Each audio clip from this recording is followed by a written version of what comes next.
watching the Yes Network, the home of champions.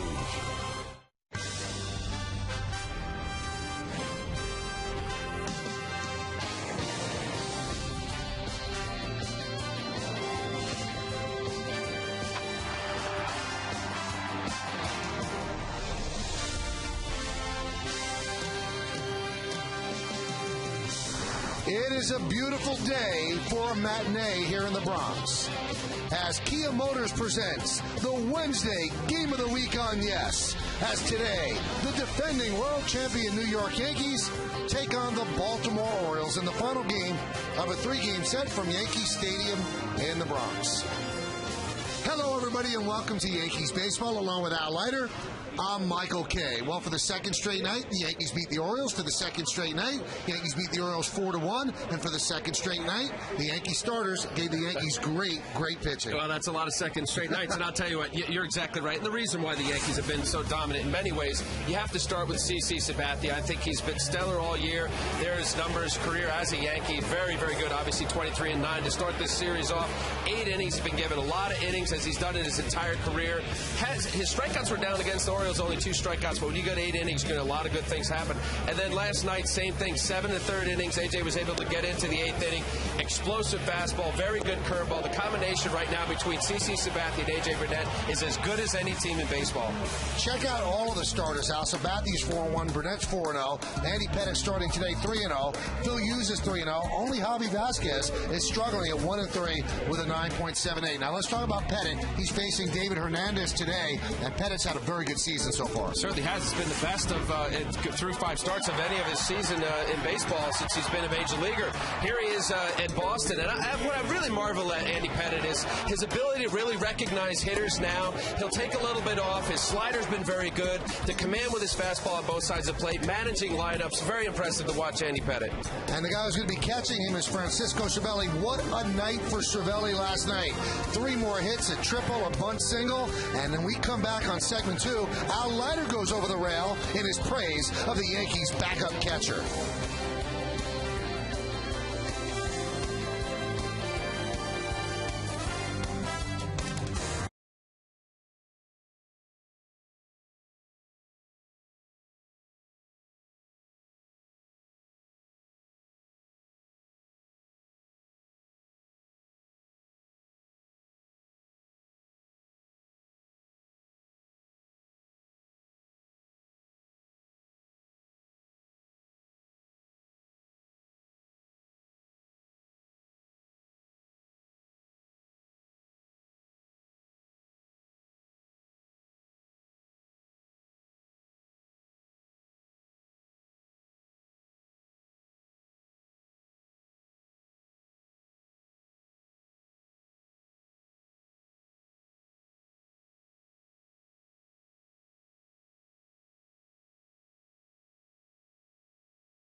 Welcome back to segment 2, everybody. When last we saw Francisco Cervelli last night, he was in this position. All right, you right? You right, Al? Yeah, we're great. All right, so now after he he was right here. After he made that catch, right? What does that mean to a team to have a guy give his body up like that for an out? You know, obviously we saw with the emotion of the coaches and everybody high-fiving, but I think Francisco Cervelli, not only what he's meant behind the plate with his understanding of every one of the starters and the pitching staff and really doing a great job there, but the enthusiasm. I mean, the laughter and the fist pumping, all of that transcends. And I think everybody in the dugout feels it, and certainly the team as a whole feels it. And one sidebar out of this that people don't look at, the better he plays, the less stress there is on Jorge Posada to rush himself back so he can get 100%. And also, too, for Joe Girardi and realizing, hey, look, if this is a situation where he can relieve, as you say, Posada in a few more games because they not only trust him behind the plate, but he can get big hits, this is great for the team. Now, you've also said this a couple of times as well. He respects veterans. What does that mean to the veterans on the team, that there's a kid that knows his place? You know, there's a difference between somebody who's laughing and being silly and maybe just don't really respect the older guys in the hierarchy, but this is a guy that gets it, and he's really part of the fraternity. Was that a tough play for you to make? No, that was actually fun. All right, so that's Al Leiter. I'm Michael Kay, coming back with lineups, first pitch in baseball, right here on Yes.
Powered by IOTV. IOTV offers you incredible HD picture and sound.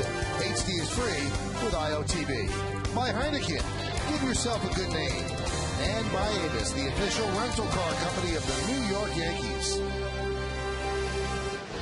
Beautiful Wednesday afternoon in New York City. We are ready to roll here at the stadium. Crowd filing into the ballpark on 161st and River. And as Andy Pettitte starts his warm-ups, let's take a look at today's Orioles starting lineup, which is presented, as always, by Lexus. Julio Lugo, the shortstop, will lead off. Ty Wigginton at second base will bat second. Batting third and playing right field, Nick Markakis. Miguel Tejada at third base will clean up. Batting fifth and playing first base, Garrett Atkins. Matt Wieters will DH. He's usually the catcher. He'll bat sixth. Batting seventh and playing left field, Nolan Reimold. Craig Tatum will catch and bat eighth. And batting ninth and playing center field, Lou Montanez. And on the mound, a young 37-year-old Andy Pettitte. And what a start for him so far. Coming off his worst start of the season, and every start has been a quality start or better. Against the White Sox, he went 6 innings, 4 runs. But there you see the beautiful 2.12 ERA. The hits to innings is excellent. Batting average against is very good all the way around for Andy Pettitte. Let's take a look at the G Pitcher Scout Report.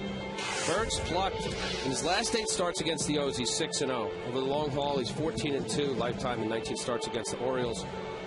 As good as ever. And I mentioned about the ERA and the runs. It's the lowest through his first 5 starts. And potentially the lowest through his first 6 starts. We'll see what happens today. And I've got sunshine, Michael.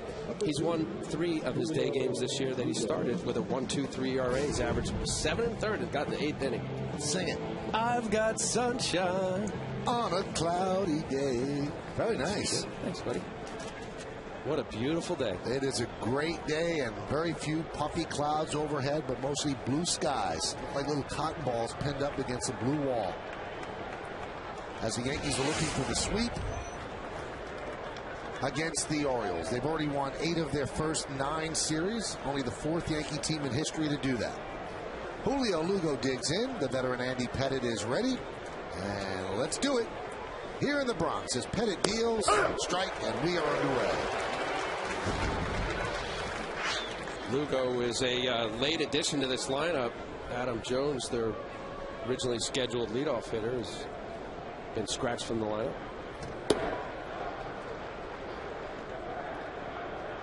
Initial report said it was shoulder, but hearing conflicting reports, shoulder, back, hip, general soreness. The 1-1, 2-1.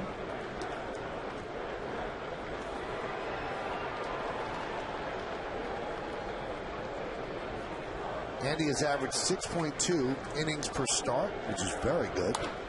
Line drive into right center field. It's a base hit off the bat of Lugo. Bobbling it is Swisher, but he turns, recovers, and fires in. And Lugo almost gets caught sleeping. He rounded first and then was jogging back to the bag. And Cano took the throw from Swisher, fired to Teixeira. They almost got Lugo. Boy, that would have been embarrassing, certainly for the way the Orioles have been playing. Julio Lugo getting a shot at starting this ball game. Great job by Nick Swisher. He bobbles a little bit, reason why Julio Lugo went a little further off the base. Cano recognized that, the bobble, assuming that maybe there was an aggressive secondary lead. That play was closer than it was. Look, let's see him watch get off. He bobbles and realize, okay, put on the brakes and go back, but that was very casual.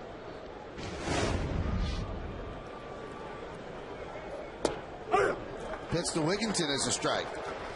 Wigginton 2 for 21 against Pettit, but having a good season, playing mostly second base with Brian Roberts out. Roberts has a herniated disc in his back and then actually exacerbated his problems by hurting his stomach by taking the medicine for the herniated disc in the back. So a lot of things they're dealing with Roberts. They don't know when he's going to get back, and he ignites this Orioles offense. So although Wigginton is putting up decent numbers, Roberts is the catalyst at the beginning of the lineup that they don't have. They really don't have a leadoff guy without him.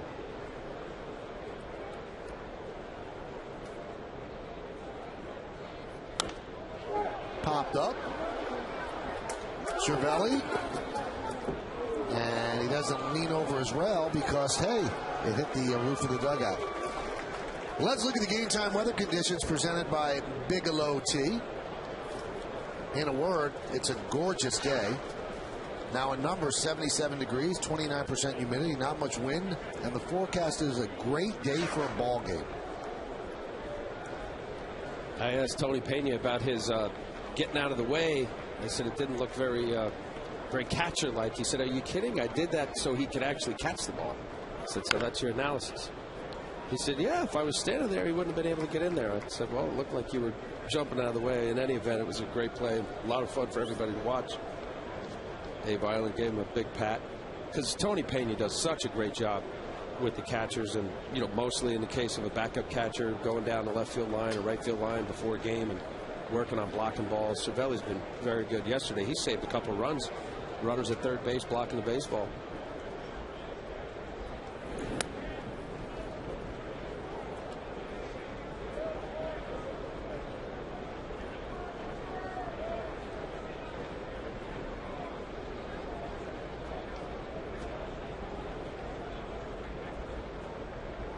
Lead. No lead from Lugo. You mentioned about Brian Roberts, Mike, and really this guy is not only important to the Orioles, but a very good player across baseball. Before he had signed his multi-year contract, talking of him maybe getting traded to the Cubs a couple years ago. But this lineup has been really abysmal for the most part. They've gotten a little bit hotter since the sweep of the Red Sox out in Baltimore before this series. You get an igniter, as you say, and Brian Roberts. Adam Jones has not hit stride all-star last year. Bringing in Garrett Atkins, who really has gotten hot during this series. Markakis has been consistent. And Wigginton now is getting an opportunity.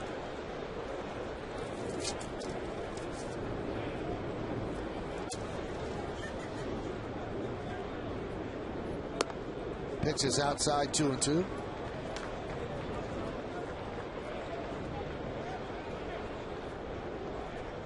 Watching Andy's last start, he was really going away a lot, and Andy, said in the scouting report, and what he's been effective is really identifying the hitter and going both sides of play. It'd be interesting to watch this game, how much he comes inside, I thought the White Sox hitters really were going the other way with perfect paint fastball. Play there.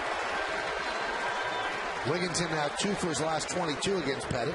Let's take a look at the Yankees defense, brought to you by Mercedes. Wigginton looking at the scoreboard to see the replay. And you're looking at the defense. Wynn, Gardner, and Swisher left to right. Infield, Rodriguez, Jeter, Cano, and Teixeira. That's third to first. Cervelli behind the plate as Posada gets another day off, and Pettit is on the mound.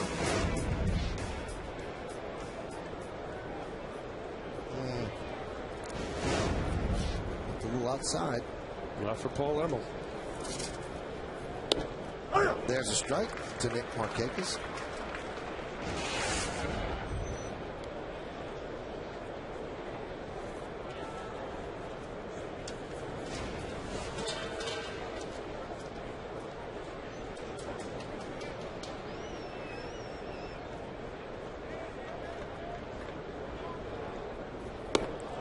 Up and in as Markakis spins out of the way. That's part of it, the effectiveness of any left-handed pitcher. You come inside, certainly not trying to hit anybody. But the reason why left-handed hitters can hit left-handed pitchers, and they should be uncomfortable with that breaking ball going away, is that a pitcher, left-handed pitcher, doesn't really establish that he'll come inside. Keeping that outside corner breaking ball down the way, something where they can't dive out over. Like that. And I say in patterns, Major League hitters now with video underneath the dugouts here, there's little rooms for certain video analysis and scouting and watching the tapes. And you know, sometimes as a pitcher, you get in patterns, and you know, and other teams, hitting coaches identify the pattern and look for certain areas. Let's see if they can turn two. There's one on to first. It's a double play. And that's the 6th double play that Andy has induced this year. A 4-6-3 to end the inning. No runs a hit and nobody left on base. Baltimore nothing. And the New York Yankees coming to bat.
Hernandez, and is presented by Lexus. The captain, the shortstop, Derek Jeter, leads off, batting second and DHing Nick Johnson. Mark Teixeira at first base will bat third. Alex Rodriguez still stuck on 2 home runs. The third baseman cleans up, batting fifth. And playing second base, Robinson Cano. Nick Swisher's in right field. He'll bat sixth. Batting seventh, playing center field, Brett Gardner. Francisco Cervelli will catch. Randy Wynn in left field is going to bat ninth. And for the Orioles, you know, David Hernandez, 24-year-old, making his 6th start of the year. Struggling, has not gotten a win. The 4.5 ERA, somewhat respectable. Certainly the 15 walks, 17 strikeouts, 260 batting average. Got a good fastball. 15 walks in the 27 innings, a little bit too high. Too many base runners. So Derek Jeter digs in.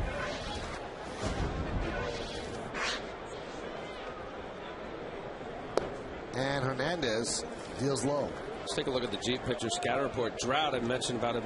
He's lost his last 9 decisions dating back to August 17th of last year, tied with Justin Masterson for that streak. You don't want to be on. Fly ball pitcher. Less than half of his outs have been fly balls. It's not a good situation. Ball up in the zone, especially down at Camden Yard. And third pitch, fastball slider, like most Major League pitchers who are trying to find that ability to get to the next level, is really fought with the third pitch. For the most part, watch these Yankee hitters today. It'll be a fastball slider combination. very occasional changeup. Trying to work on a third pitch as most young pitchers do. Any pitcher. Just become less predictable.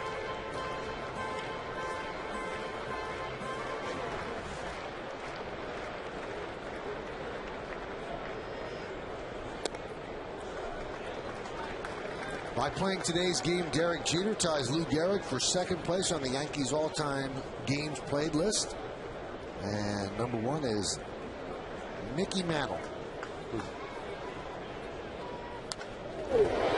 Raced the other way, but foul.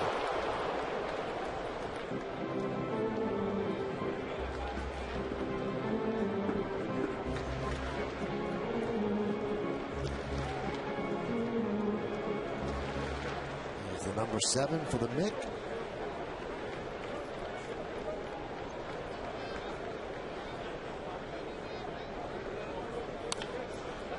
Chop towards second. Wigginton. And there's one away. Let's take a look at the Orioles defense, brought to you by Mercedes. In the outfield, Reimolds at left, Montanez in center, and Markakis at right. Infield, Tejada, Lugo, Wigginton, and Atkins third to first. Tatum behind the plate, Hernandez on the mound.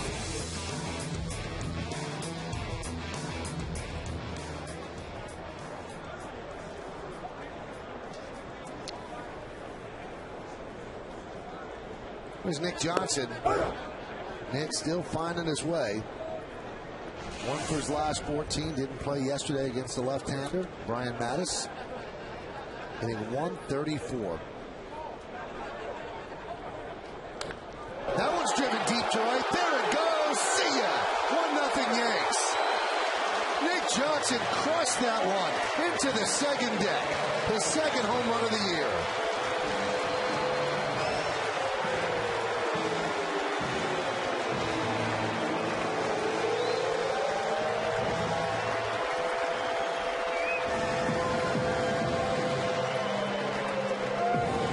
Johnson trying to work on being a little more aggressive. He's got the great eyes, a lot of walks. His on-base percentage is good, but the Yankees are hoping that he charges some more balls like that, down and in.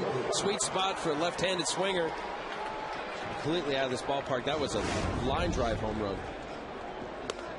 Mark Teixeira takes pitch outside. Great swing, gets to the fastball. Watch it, hands down and in. High finish, beautiful swing.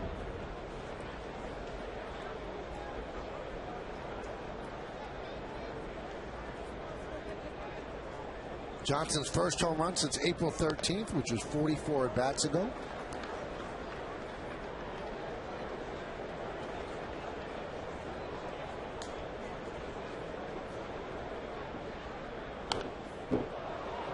Foul back. Need to put a charge in this ball down. Yeah. Just when you look at where Johnson's batting average, 147 now, and just especially this ballpark here, left-handed. He's got a nice swing, good approach. High fly ball, right field. Markakis back on the track, and in front of the wall, he makes the play. So the Yankees flirting with back-to-back jacks, but they don't get it done. Teixeira just out in front of that little breaking ball, enough for David Hernandez. Say, what's the breaking up? He's out front, throws his hands. Hoping here, Yankee Stadium, maybe it has enough just underneath it.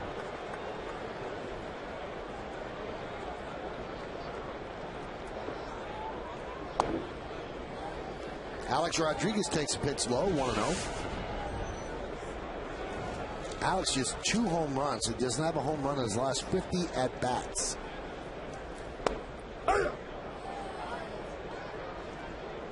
His longest homerless streak since joining the Yankees was 72 games. That was in 2009. That was last year. 72 at-bats, I'm sorry. Not 72 games.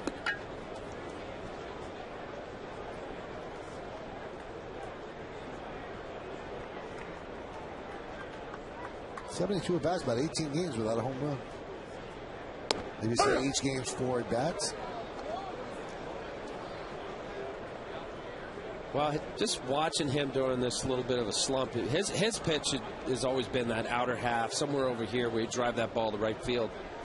He's just been off it just enough. He's missing it.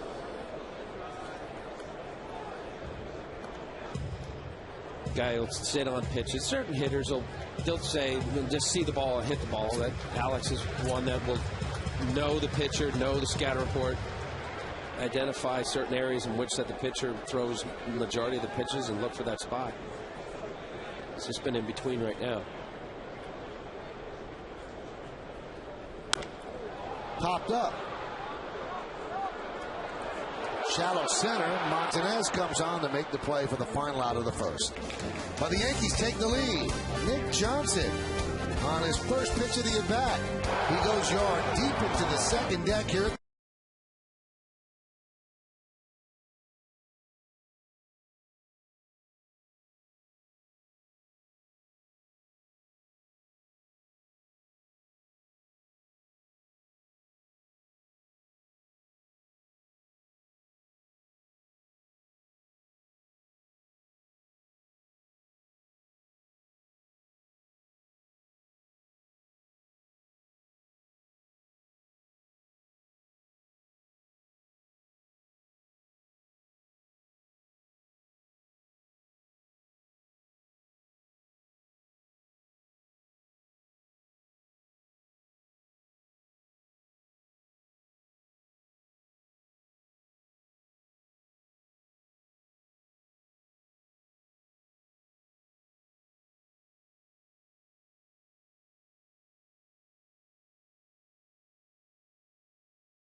You by Acela Express. Enjoy the journey.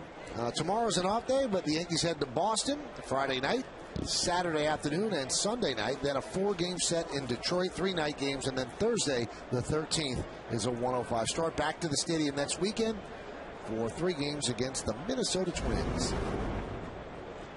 Andy Pettitte with a 1-0 lead. Deals to Tejada. Right back to the mound. 1 away.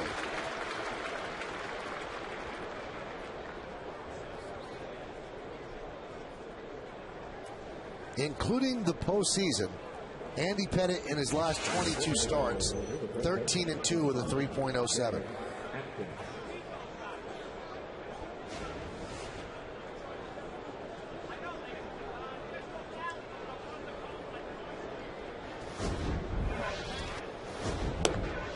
And it's just hearing those numbers, Michael, it's a comfort level for a guy when you get a little older. Obviously, he's healthy. He looks good, free and easy. Ball coming out of his hand easy. Punched out, right field, shallow. Coming on as Swisher has to play it on a hop. So a bloop single by Atkins. IOTV offers you incredible HD picture and sound. HD is free with IOTV, the official HD service provider of Yankees baseball on Yes. What a series so far for Atkins. 5 for 8 now.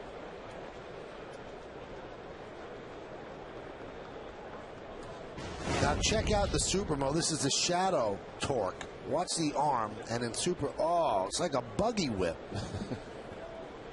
That's cool.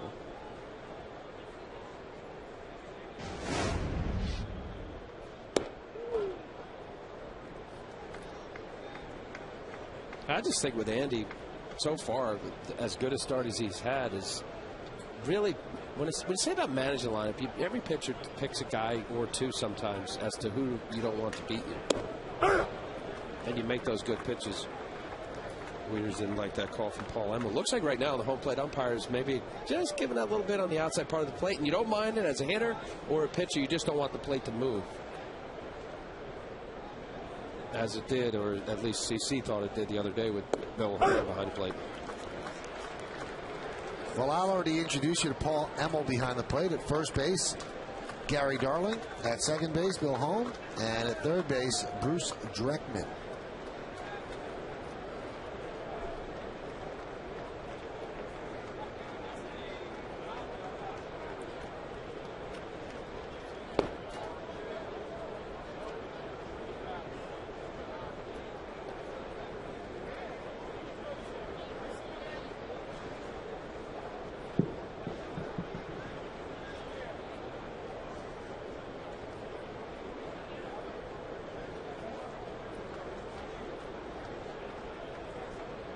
The 2-2. Hot shot up the middle and past Jeter into center field for a base hit. So Atkins goes to second and a single for Wieters. I thought with that ball hitting off the mound the way it did, Wieters hits the ball sharply right here. Hanging changeup hits up high enough. Was it slow enough for Derek to get to? Wasn't the yes mo? It had a little more trajectory on the mound. Anytime a ball hits off the pitcher's mound at 10-12 inches height, good swing from Matt Wieters. He can be a good looking ball player. Georgia Tech.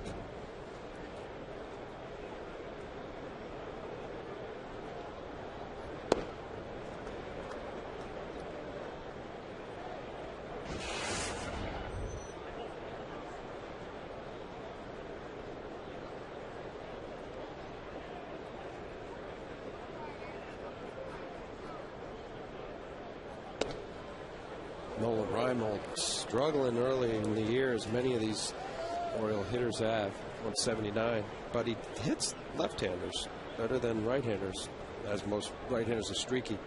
304 coming into today's game against lefties, 114 against right-handers.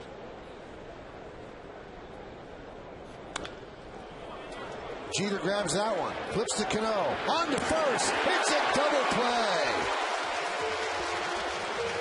So Reimold bangs into a 6-4-3 double play as Pettit gets out of a jam. No runs, 2 hits, no errors, and because of this double play, 1 man left. 1-0.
In Yesmo.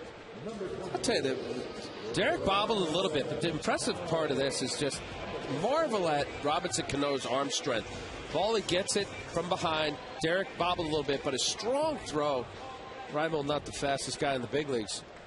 What an impressive arm from Robinson Cano. See Derek bobble a little bit, gets a little side shuffle pass. Nice play.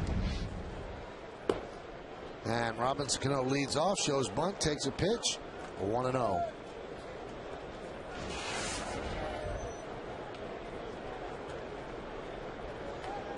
Cano at 376 leads the major leagues, and he's on a little bit of a mini slide, 3 for his last 16.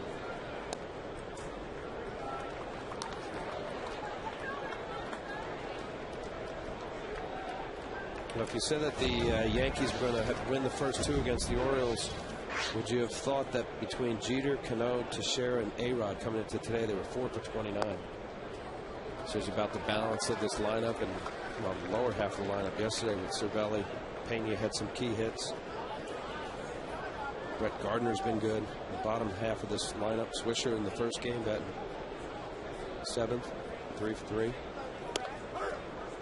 Here's the amazing thing about the Yankees' 18-8 start is that the number 2, 3, and 4 hitters in their normal lineup really have not hit. Nick Johnson hasn't hit. Mark Teixeira hasn't hit. Alex Rodriguez has only 2 home runs. He's driven in some runs with just 2 home runs. So 2, 3, and 4 have not done what they're supposed to do. And the Yankees still 18-8. Robinson Cano with a deep fly ball to center. Montanez goes back. 1 away. Well, it's time for the Toyota Text Poll. Today's question is, if you're working during a game, how do you like to follow the action? And the choices are: 1, listen on the radio; 2, follow on my computer; 3, updates on my phone, mobile device; 4, record the game and watch when I get home. You can text your vote to 58772. Standard text messaging rates apply. I'm sure 1 and 2 really upsets the employers. Cinco de Mayo being celebrated here in the Bronx. They probably took the day off from work, those guys.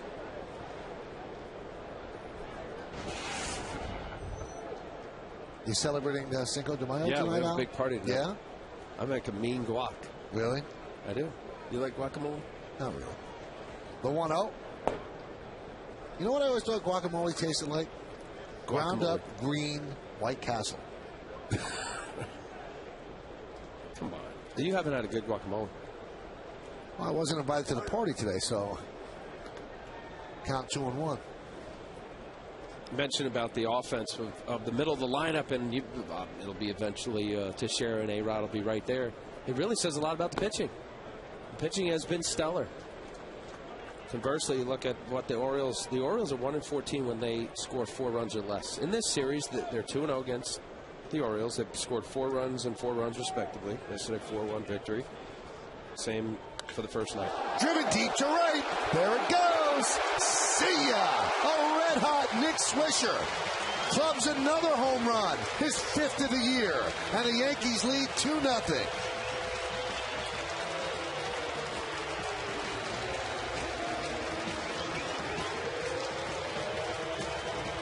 Well, the Knicks got it going on here. Nick Johnson hit a rocket line drive home run. Now Swisher. This ball got out of here in a hurry. His 5th home run of the season. Gets a high fastball. Puts a good swing on. As Michael said, he has been hot since the White Sox series. Coming back on this homestand. That ball was crushed. Boy, for a guy coming into this homestand that was flummoxed by the Bronx. Just didn't hit well here last year. I think he was 1 for his first 24 this year. And he has solved those problems in this homestand. He did not hit his 3rd home run at the stadium last year until June 8th. So he is well ahead of that pace.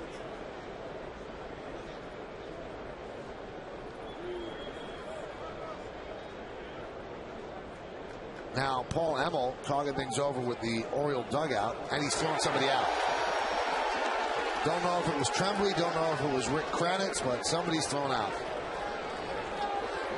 Boy, that's a quick one there. Now, obviously from up here, we don't know how much jawing was going on, but it wasn't obvious enough for everybody in the ballpark to know that they were asking where the pitches were. You're not allowed to question balls and strikes, but certainly from the bench you could ask, where did you get that? That ball looks high enough, low enough, whatever you're saying. Paul Emmel did not want to hear it.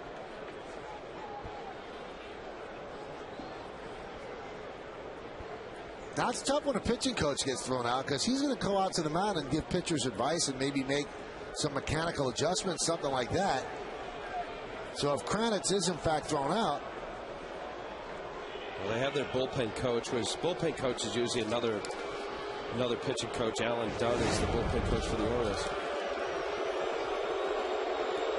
It was right before, and he's looking over there, and he's engaging them, and I guess they didn't shut up, and he said, okay, you're done. And that was a reaction to the toss, I guess, by Kranitz.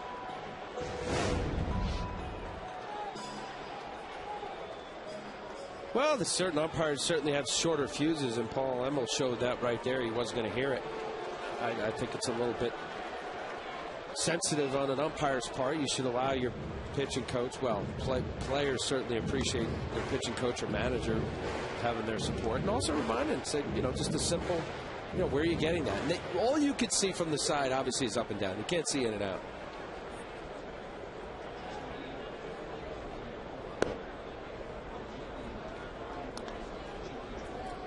And it is Rick Kranitz that is ejected, not Dave Tremblay.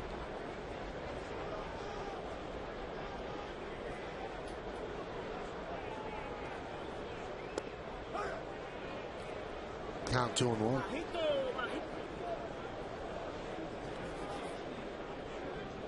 First time Kranitz has ever been ejected as Oriole pitching coach. And Jeff Datz, the bench coach, is working the phone. Maybe getting, as Al said, the bullpen coach, Alan Dunn, to come in and do that job. But that's an important spot, too, down there. Getting guys ready, making sure they're ready. Off the glove of Garrett Atkins. And Gardner has himself a base hit. Hot smash from Gardner. Atkins has played a nice defensive series here for the Orioles. He's been hitting as well. That ball should have been made. I don't know whether it's timing. It almost looked like he got caught not seeing that baseball. It wasn't that far to his right, and then clanking it on his heel. The ball was hit hard, but I think as a Major League first baseman, that ball should have been covered.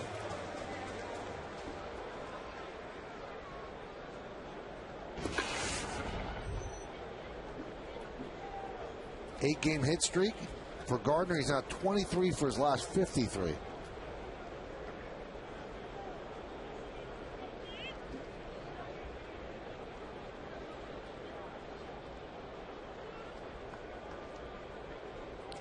Here's Cervelli.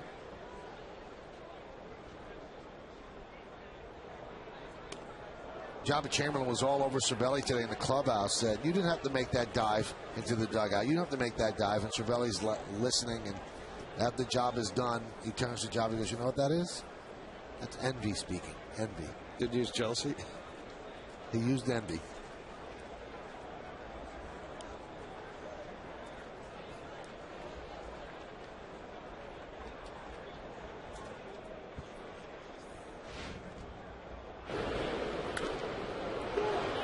This is the play. You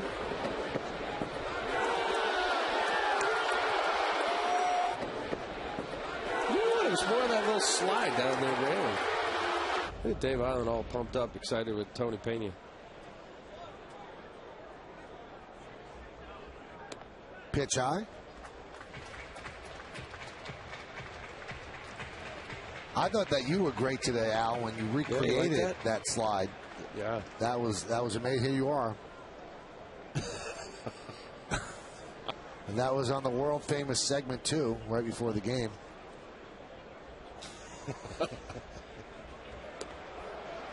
Gardner goes. Another stolen base. His 13th of the year. He's been caught once. This guy is really turning into a weapon for the Yankees. You betcha, Michael. Love it. The fact that he's as fast as he is. You just run yourself out of never having a slump. Let's see what kind of leg kick. Medium leg kick from David Hernandez, but it doesn't matter. He outruns baseballs. 31% is the average so far, caught stealing with Matt Wieters behind the plate. But Brett Gardner is that fast. There's very few guys faster than Brett Gardner. And also, he's only going to get better with identifying pitchers and knowing moves and getting better jumps. He's going to lead the American League in stolen bases one year. Well, Pierre had a couple yesterday, so he's at 14. Juan Pierre of the White Sox. But the way Pierre's hitting, I don't know if he's going to have enough times on base to beat out Gardner. Well, you got Crawford somewhere in the weeds there.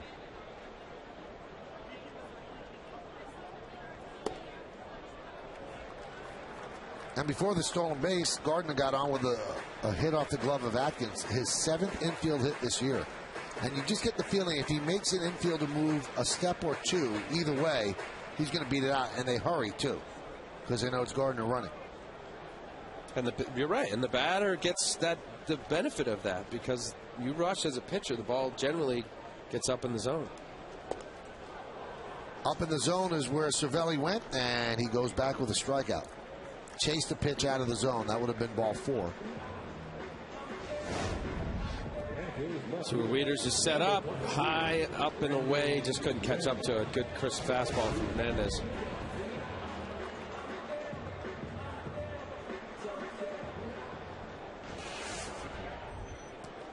Here's Randy Wynn. Had a big home run in the first game of the series. That was the winning margin in the Yanks 4-1 victory. Now, after the home run, if you peeked into the Yankee dugout, you watched these two guys really going at it, really celebrating. So I asked Kevin Long today, I said, well, what was that about? Well, I mean, you're never that animated with Joe. He said, well, we're leaning there right before he comes to the plate. As the ball gets away from Tatum, allowing Gardner to go to third. He said, and Joe said to me, what would you do if Wynn hits a home run right here? And Kevin Long said, I'd go crazy. I'd do a dance. I'd go absolutely nuts. Next pitch, he hits a home run, and that's why he reacted the way he did. Slapping at Girardi, and Girardi laughing.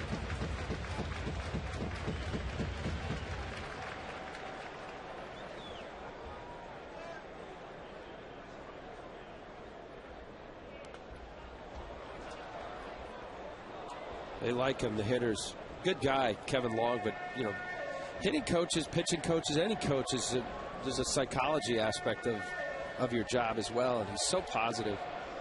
And it's the last thing a player wants to do, especially when they're struggling, is to have somebody be negative or sarcastic or constantly beating them down. Off-speed pitch, and Wynn with an awkward swing strikes out to end the inning. The Yankees 1 run on 2 hits. No errors and 1 man left. The 1 run came off the bat of Nick Swisher. Boy, did he crush it. It's his 5th home run, a 2-0 Yankees.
Over the Baltimore Orioles as the Yankees trying for the sweep before they go back on the road. And Greg Tatum will lead off against Andy Pettit. Pitches high. Now, Francisco Cervelli has not yet gone to the mound to talk with Pettit, because Pettit's done pretty well over the first 2 innings with 2 double plays. But Kimberly Jones joins us from the third base camera well here at the stadium. And Cervelli is a good communicator with his pitchers, isn't he, Kim? He says that's the most important part of his job right now, Michael, because we all know he does the homework leading up to a game. But he told me that last night one of his goals with AJ, for instance, was to make him laugh when he went to the mound. I asked AJ about that. They wouldn't give up the words that made AJ smile, but AJ said, he's just trying to make me relaxed. Everyone in this clubhouse knows I'm a better pitcher when I'm relaxed. So I said to Cervelli, how's it different today with Andy if and when you make a visit to the mound? He said, Andy makes adjustments quicker than anyone else on our staff. I only have to say a couple of words. I said, are they funny? He said, oh no, not with Andy. You just communicate the message, you get back behind the plate. But he also said that Andy is a very good communicator between innings. Al, are you a good communicator with your catchers? Yeah, you know, Kim, absolutely. I think, you know what, I'm intrigued, Kim, what you said about different in between innings. So obviously you look at the glare of Andy Pettitte. Yep. He's got the look. How is it different when he goes? Does Andy talk more? Does he laugh? Yes. When is there laughter? Well, not so much laughter, but he is the most communicative of anyone on the staff between innings with Cervelli. On the mound, brief conversation. Between innings, sometimes they never stop talking. They're rehashing the inning before, looking ahead, and sometimes Andy will just say, well, what do you think about my changeup today? And Cervelli gives him an answer. Tatum with a ground ball to Jeter.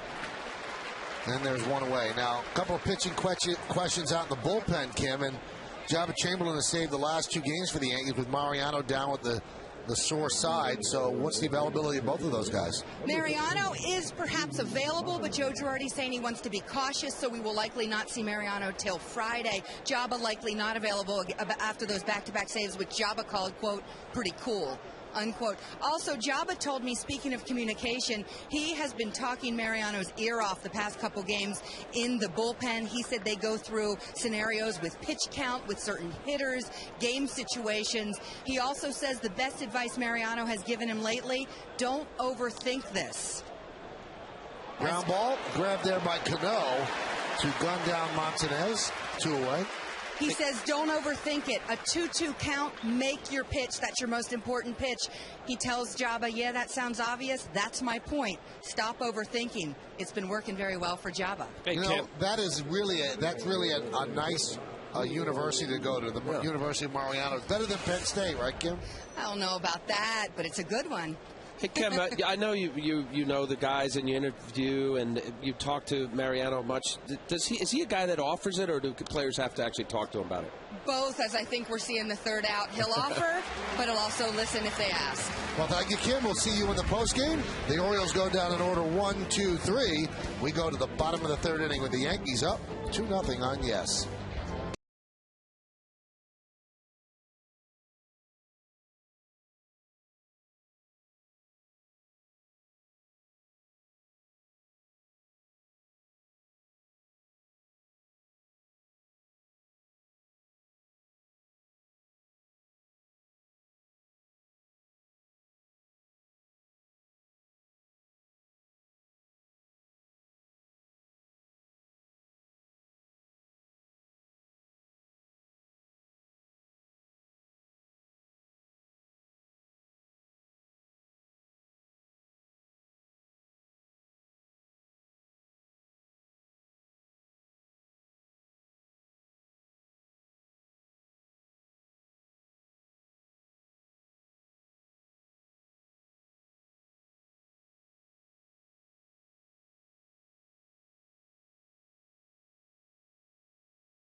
By Johnny Walker, demand greatness in every sip and every season. Johnny Walker, proud sponsor of the New York Yankees. May 5th of 1922, construction begins on Yankee Stadium. How weird is that, though? Now it takes 2 years to build the stadium. It started May 5th of 22. They opened the season in 1923 on April 18th. So they got it done in about 11 months. Pretty amazing. Here's Derek Jeter. Pitch inside, and here is what's left. That is all that's left of the grand old ballpark. And it would have been quicker, right? They had to take it apart in pieces. Almost like brick by brick, because it's a very hard building. You can't implode it because it's right near the train station. So it's almost brick by brick, and you can see the last part standing is a part right near the train tracks. And it has given way to this beautiful structure right across the street. And in its first year, hosted a world championship.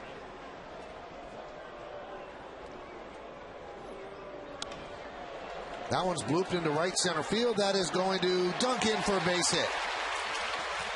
So a bloop single for Derek Jeter to lead off the third.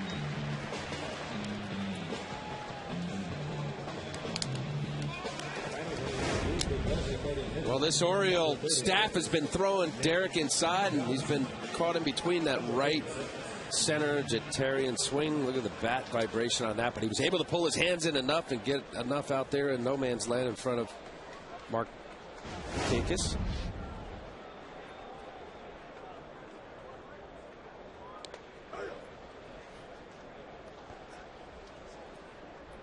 That's a strike to Nick Johnson.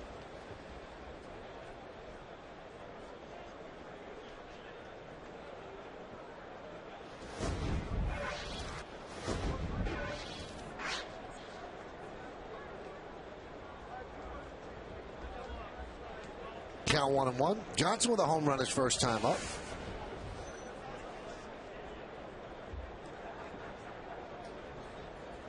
Connected on a nice fastball on the inner part of the plate. Just coming back with a changeup here. Let's see if David Hernandez stays soft away on him or try to challenge him inside.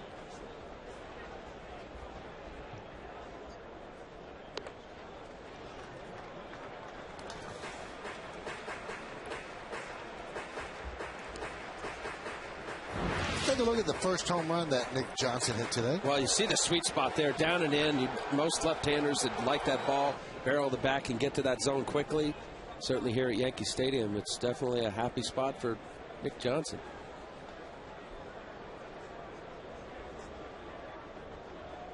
Yankees have 2 home runs today, Nick Johnson and Nick Swisher. A rare good day in New York for the Knicks.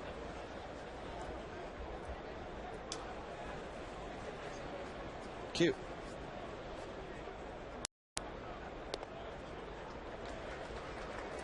And a count 3-1. Although as of July 31st, things could turn around for those Knicks if LeBron decides to leave home. Oh, he is. You think so? Yeah, I got the scoop on that one. I do. It's good You've for got the game. the scoop on it? No. It's just my opinion. I think it'd be good for the game. They've kind of have lost a little bit of identity, I think, since MJ left. We've got a lot of great players. Kobe's great. I think LeBron, there's got to be a bigger presence in New York. Nick Johnson works a walk. You know, with opinions like this on all sports, you should really look into the talk radio business. You got that cornered. God, that would be the greatest show of all time. It really would. Yeah, there'd be a lot of dead air. So first and second, nobody out. Here is Mark Teixeira. Teixeira fly ball to deep right in the first inning. YANKEES went back to the wall.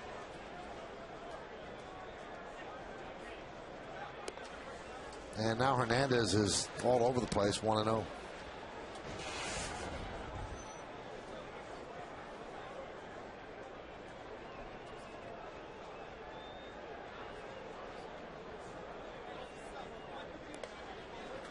Six straight out of the zone.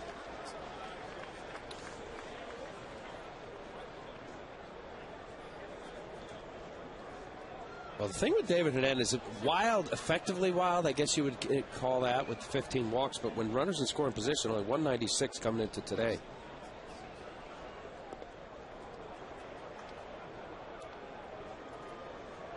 Andy Pettit 173 with runners in scoring position. Says gets behind. He's erratic enough with his control.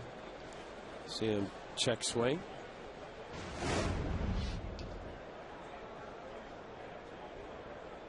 That's really the batting average I look for is when runners are on, what does a pitcher do to make a pitch to get the out?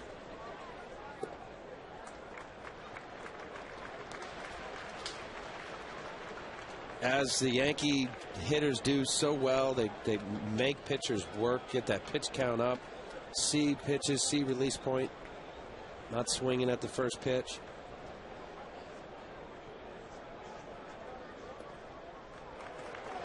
And there's a walk to Teixeira, and Hernandez really getting himself into a jam.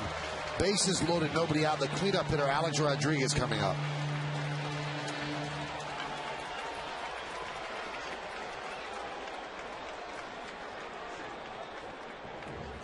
Alan Dunn, the bullpen coach, now serving as the pitching coach. Rick Kranitz was just thrown out an inning ago, so Dunn making the trip to the mound. Voting is now open for the 2010 All-Star Game in Anaheim. Help send your favorite New York Yankees to this year's All-Star Game by voting up to 25 times at Yankees.com, just like old-time Chicago. Visit Yankees.com and cast your ballot now for your 2010 All-Stars. Vote early and vote often. Vote today at Yankees.com.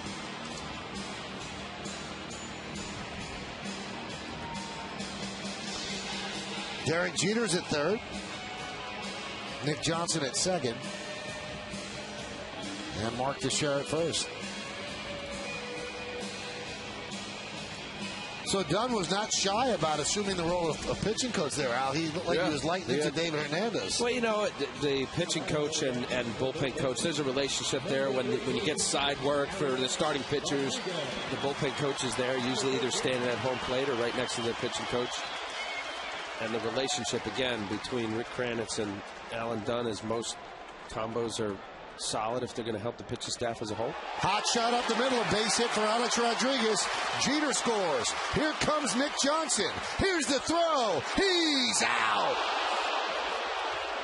Good throw by Montanez and a good tag by Tatum as the Yankees take a 3-0 lead on the RBI single by Alex Rodriguez.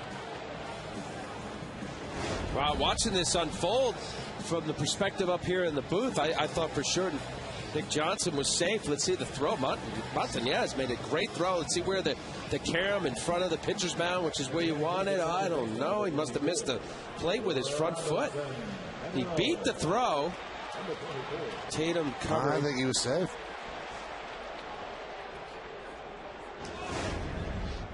We're going to take a look at that in the extra super slow-mo yes-mo that we have. And right now, let's see. Like Tatum covering home plate as he should. Let's see if this... Oh, he never extends. No, you know what? Wow. He never touched the plate. His left foot never extended. It looked like it pulled up on the plate. That's a great replay. Great tool to really slow it down and see it. Great call by Paul Emmel, really, because it looked like, well, the ball beat him. So in a lot of ways, umpire will react. Where did the ball get there early? But he stayed with it. Good call.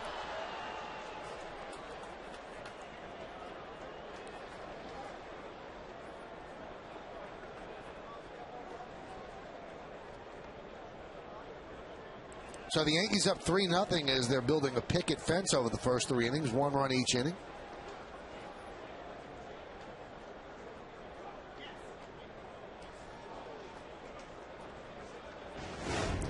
One more look, and you see the left leg is the one that, if he puts it down, it hits home plate, but it goes over the plate.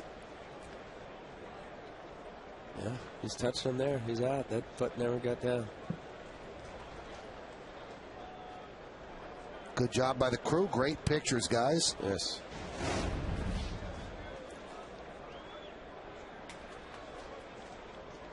One, two. Outside. 2-2.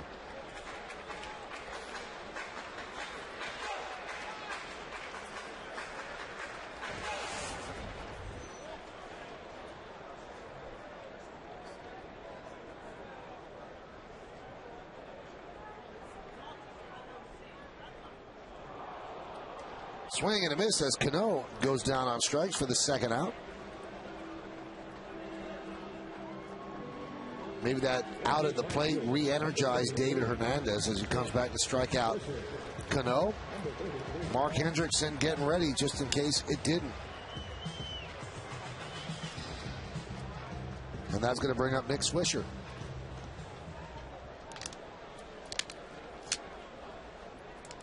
Nick hitting .429, 3 homers and 6 ribbies with 5 runs scored on the homestand. 6-game homestand for the Yankees. They've won 4 of the 5 games. Pitch high.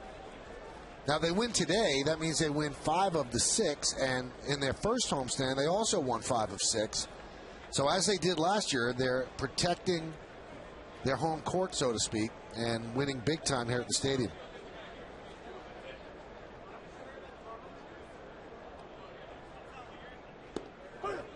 How about a difference in pitch counts? Pettit through 3 has thrown 36 pitches. And Hernandez through 2 2/3 has thrown 66 pitches. So 30 more. Strike to ball ratio almost 1-to-1. 1-1. 2-1. 23 in this inning. That's a big number. And I think any pitcher that faces the Yankee lineup, that's what they deal with. And it's not just a 3, 4, 5 in the order. 1 through 9 become very selective, really make the pitcher throw to their zone, and they make him throw it over the plate. Sounds kind of simple, but high fly ball, center field. Montanez is there, and he will put it away for the final out of the inning. But the Yankees score 1 run on 2 hits, no errors, and 2 men left on base. We played 3-0 Yanks.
Quiz. Andy Pettit is one of 3 pitchers all time to have at least a .500 record with at least 15 starts in each of his first 15 seasons.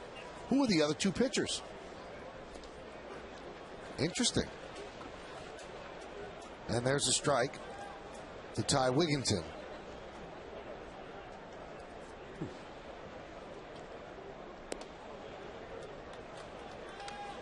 Only 3 pitchers in big league history. Pretty impressive.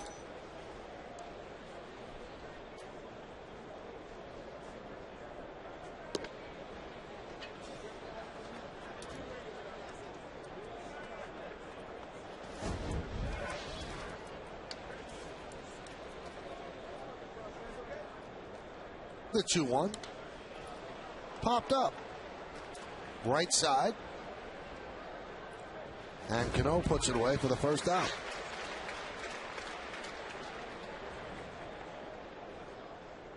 Now we never give out clues because we could lose our jobs over it. But the 2 pitchers that form that trio that have done what we just asked, Very famous pitchers.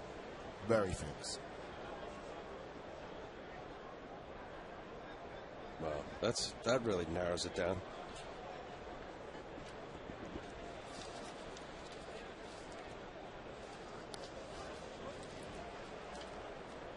Well, a Home Depot hitter scouting report. Left-handed Al Kaline. Talking to Jim Palmer, he said that Markakis is a guy that reminds him of Al Kaline. Just does everything right, but not with a whole lot of flash. Like a base hit to left center field. Just a good-looking player for the Orioles and baseball as a whole. Quite the pitcher. This guy was considered, Mike, to be drafted as a pitcher at a high school. Said he threw in the low 90s. He had a good curve, slider, ended up being a good choice, being a great right fielder. Cobb County baseball. He grew up in Long Island, Glen Cove. When he was 10 years old at 5th grade, his parents thought, let's get down south and play some more baseball. And he's one of those Cobb County baseball kids out of northern Atlanta area, and ended up getting to the big leagues with the Orioles and having a nice career. I always find that unbelievable.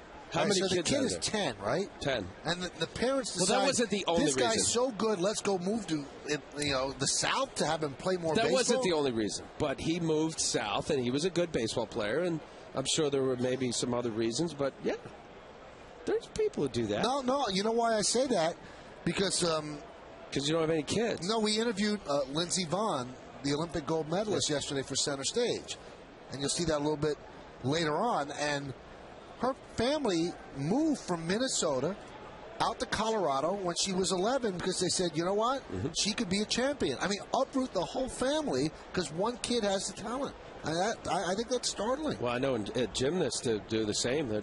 That's another whole other world, moving around different countries where the great coaches are. Line drive, a base hit to left field off the bat of Tejada.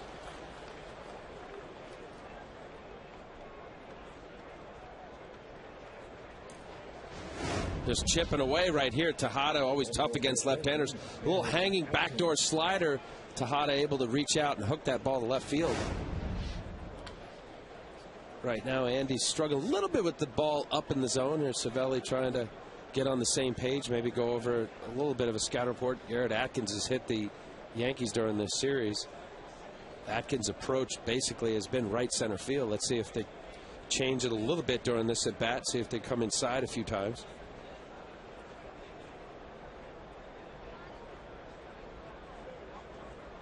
Orioles have not been able to cash in these spots all series, 0 for 13 with runners in scoring position.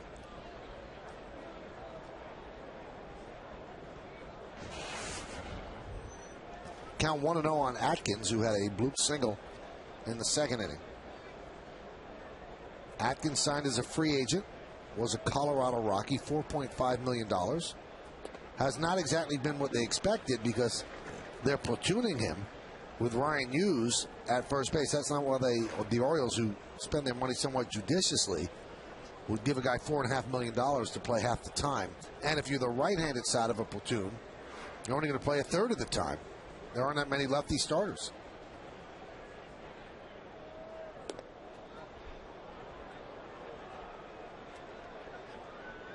Well, and I think that's been part of Atkins' trouble. Certain guys, well, not too many guys like to platoon anywhere, but he's a guy, when he gets plenty at bats a couple years ago, 301 in 07, 329 in 06 with Colorado, respectively, 29, 25 home runs. And then when you get less at bats and you start platooning, and his last year in Colorado, 354 at bats as opposed to the 600 plus, his batting average went down to 226.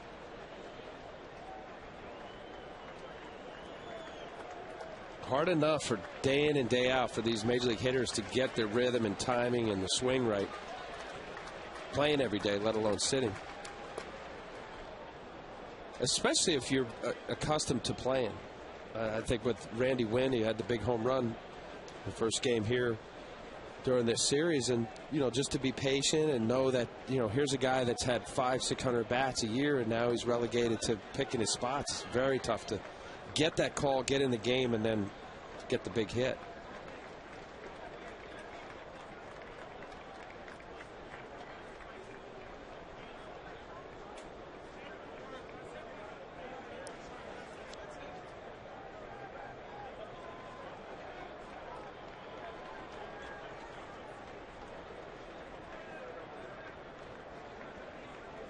All right, what's going on now? As Andy was coasting until this point, so what's happened this inning now? Well, I think here with the fact that there's a runner at second base, you want to make sure you're on the same page. Once there's a couple shakes, Cervelli chooses to come out and make sure that he wants to know exactly what Andy wants to throw so that there's conviction behind the pitch. I think right now Andy's struggling a little bit. The ball's up. He's not really as sharp with getting ahead and the put-away pitch. He's left some change-ups up in the zone, fastballs, a little backdoor cutter to Tejada. Runners go, and the ball fouled away, so they send the runners on 3-2 and 1 out. Dave Tremblay's trying to get something going. Well, that's the trust in a couple things here. Atkins handling the bat, he's hot this series, being able to trust that he'll put the ball in play. Showing that it line drive stroke. If he's going to put it in play and not a base hit, something on the ground, of course.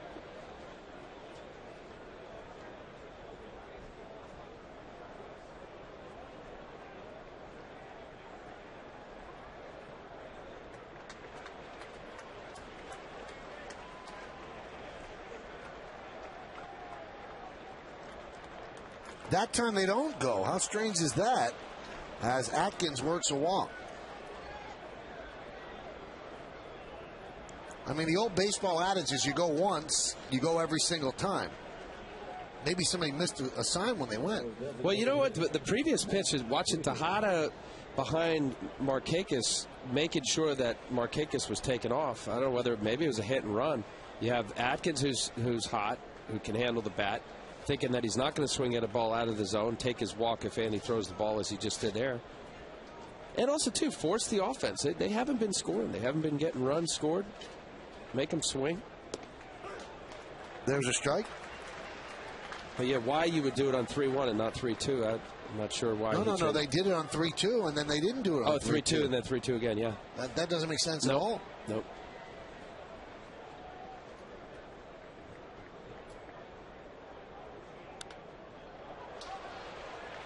And I saw that Andy has been laboring a little bit, and the first pitch called to Wieters was a breaking ball.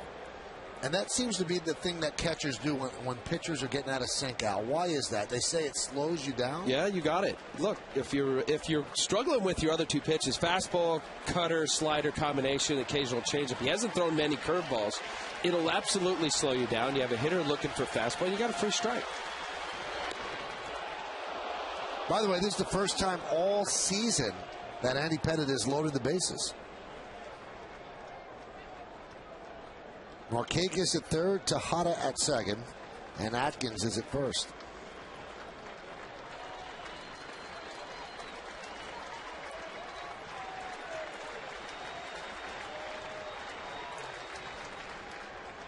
Just got a piece to stay alive.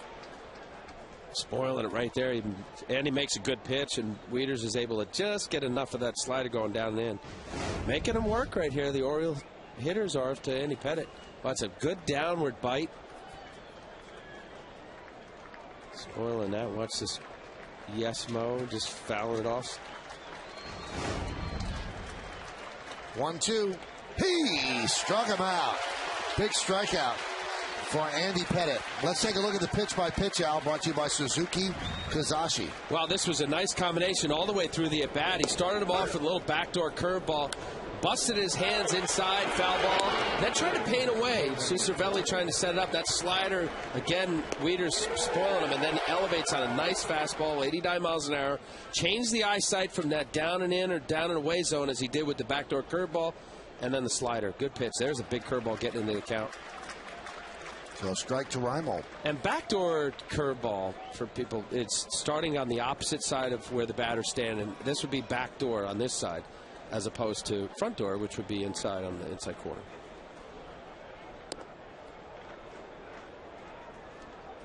And you hear reference to back door and front door. Front door would be for a left-handed hitter right now to throw at his hip, and it'll break on the inside corner of the plate, thus coming in the front door. Not sure why they use doors, but that's the expression. Let's not overthink it. No.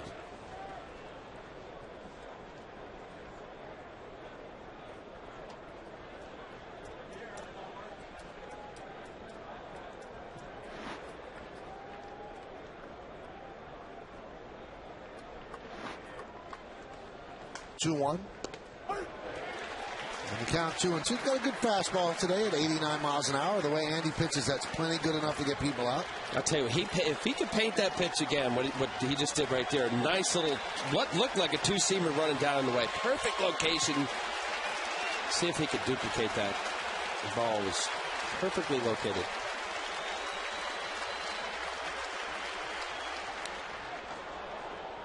Foul back.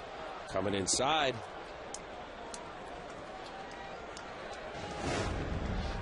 So then he went down and away, coming inside, a little bit on the plate. You got a guy struggling, 176. Nolan Reimold has not found his swing yet.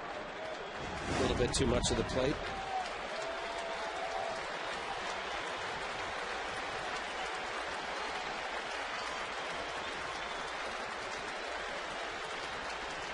Two-two. And the count full at 3-2. There's no place to put Reimold. And on deck is Craig Tatum. So the runners will go on 3-2 and 2 outs.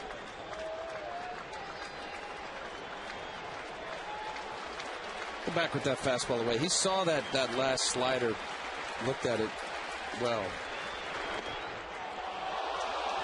And he misses inside to force in a run. So an RBI for Reimold. Markakis touches up. And the Yankee lead is now 3-1, and Dave Island will come out and talk with Andy Pettitte.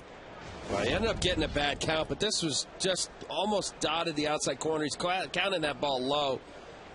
And it's going to get plate coverage, and actually ended up being middle of the plate.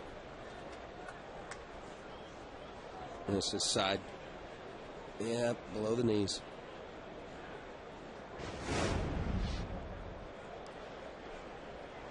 Now with Tatum, a light-hitting backup catcher coming up behind Reimold. I'm not saying he wanted to walk Reimold, but he wasn't going to throw a cookie right down the middle and say, here's 3-2. Do what you can with it. Well, you're right. With the bases loaded, anything can happen. Major league hitters have a bat in their hand, and even though Reimold has been struggling, thinking that you trust you can make your good pitch there, he's trying to go a little fastball away, missed down the zone. Well, one of the things that Oriole announcer and Hall of Famer Jim Palmer is most proud of is he never allowed a grand slam in his career. And he's told me, I've walked guys with the bases loaded. He said, but I was never going to give up a home run. So he was conscious of it, obviously, after so many years of pitching. Not wanting to give up that granny. You gave up a granny? I did. I think more than one. The 0-1. Grounded to second. Tough hop for Cano, but he makes the play and records the out. 1 run on 2 hits, couple of walks, and the bases are left loaded.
Smokers Quit Line Quiz. Andy Pettitte is one of 3 pitchers all-time to have at least a .500 record with at least 15 starts in each of his first 15 seasons. Now, who are the other 2? We said they were very big names, Al. Big names. Babe Ruth. Cy Young. And Tom Seaver. Tom, terrific. Tom was kind of an idol of yours, right? Yes. He was an idol of the Leiter family. Really? Yes. Now, when you got to know him, did he live up to your idol standards? Yes. Was he nice to you? He was nice. Yeah? He's a great pitcher. You know, he'd tell you what you were doing wrong quickly. I had a chance to go out to his vineyard out in Napa. Beautiful, beautiful place he's got. Did you drink when you were out there? I did. Yeah. How was the wine? Yeah. Seaver's Vintage, and then Nancy's Fancy is his other wife. His wife is Nancy. Yeah. What a beautiful place. Lived up in Connecticut for a long time. Moved out to Napa Valley.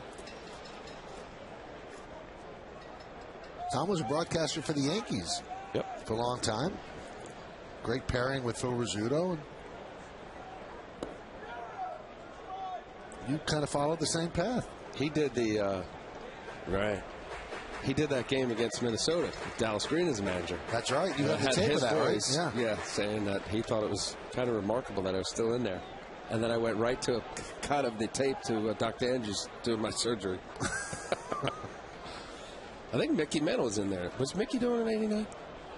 Not sure. Was Hawk? No, Hawk. No, it was Hawk, Mickey in '87. Yeah.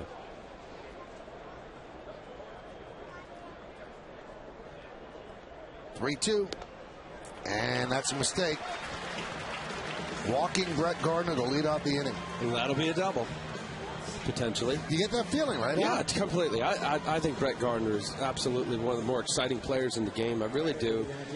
I think what he brings to the party and his ability on the base to steal almost at will. Now, he's got a challenge here. Well, with Tatum behind the plate, not the same as with Wieters. Of course, Wieters a big draft pick out of Georgia Tech, and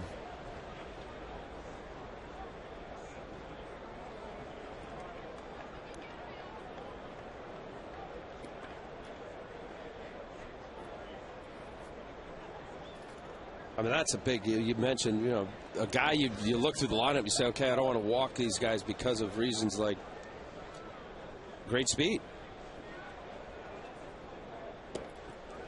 There's a strike. Talk about a great ratio. 52 stolen bases and 59 attempts for Brett Gardner in his career as a major leaguer.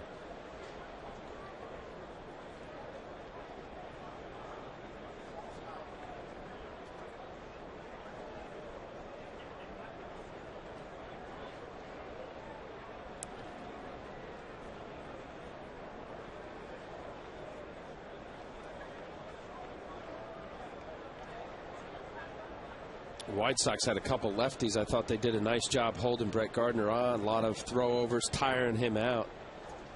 It's John Danks and Mark Burley as the left-handers, tough guys to steal off of. Bunted toward third. Decides to go to second. And he held the ball, didn't even make the throw. Almost like a brain lock by Tejada. He definitely had Cervelli. Well, Tejada's out of position. He's been a career shortstop, and now here he realized he's got a lot of time.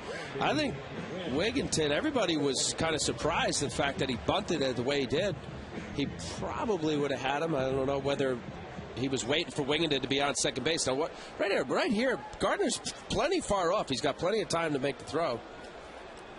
And just chose not to throw. I'm not sure whether he thought Wigginton wouldn't have been able to get it. Just lead him. So it's going to be a base hit for Cervelli. And that'll allow Randy Wynn now to bunt.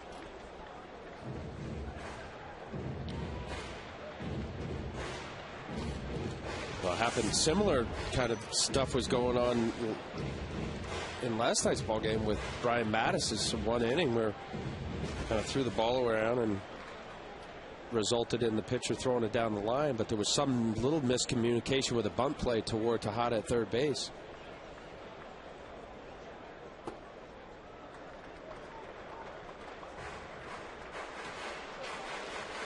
See if he keeps the bunt side on. Wynn had 3 sacrifice bunts last year. That was a read play. As a read play, the third baseman, if he's not going to charge, he's going to read the bunt as to whether it's a real hard bunt. If it is, he's got to field it. And if not, and it's close enough to where the pitcher can field it, that's what happened last night with Brian Mattis.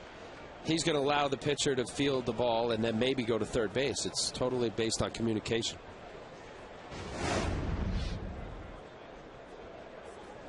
Wow, that was not an easy pitch to bunt. It seemed like it was heading toward his head. And that's bunted in the air. Grabbed there by Tejada. He makes the play at first. Now that one I'm wondering why it didn't catch on a fly. Hey, we told you last night Tejada's going to have trouble with bunts. Just hasn't practiced enough. Yeah, I don't think he would have had it, Mike. But even there, look where he's playing. I mean, normally you'd have him up, 3 or 4 feet, knowing that it's a bunt situation. And at worst, once Randy Wynn was going to hit his hard slash down the third base line, it's reactionary position where you just try to knock it down if it's right at you. But right here, normally, if you know as a third baseman it's going to be bunt play, and obviously Randy Wynn has shown the all at bat, he's got to charge a little more aggressive than that, and also to start up 3 or 4 feet closer. Infield's in now for Jeter. Runners on second and third. And a strike.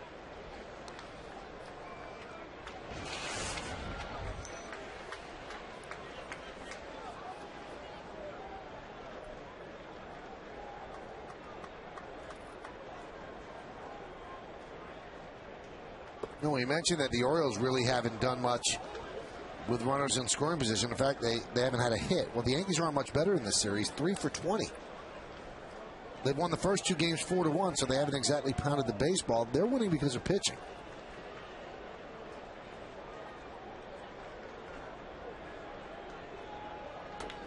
There's a ground ball to short. And they have the runner hung up. They're going to get Cervelli in a rundown. He gets tagged.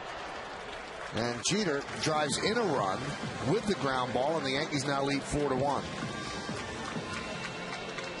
Good play, heads-up play by Julio Lugo. The ball hit to the runner's left at second base. He's automatically going to go now. If he sees it's up the middle, Lugo making the aggressive play. Lugo considered going home, but with Gardner, there's no way.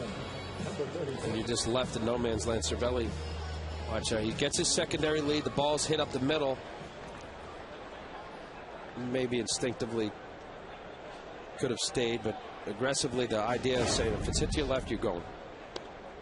So you score it, fielder's choice for Jeter. He picks up an RBI, and the out is made 6-5-6.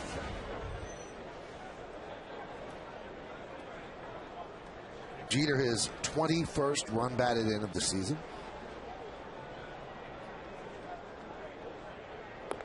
The way this lineup works out, it's so circular in nature that Jeter could arguably drive in 100 runs from the leadoff spot. Because of the production, what's going down. Yeah. And he's always going to come up one time a game with nobody on. That might hurt him. Mark Hendrickson warming for the second time.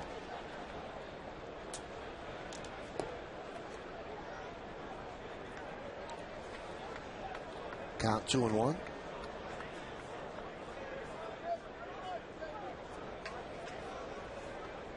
Well, considering last year with Derek 66 RBI.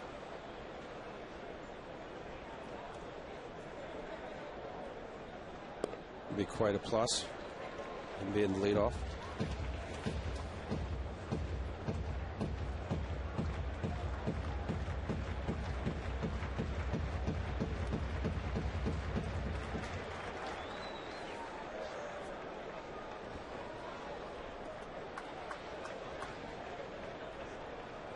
(3-1). 3-2. That's going to release Jeter. And we mentioned Jeter's RBI total. He's tied for the team lead with Cano with 21 ribbies.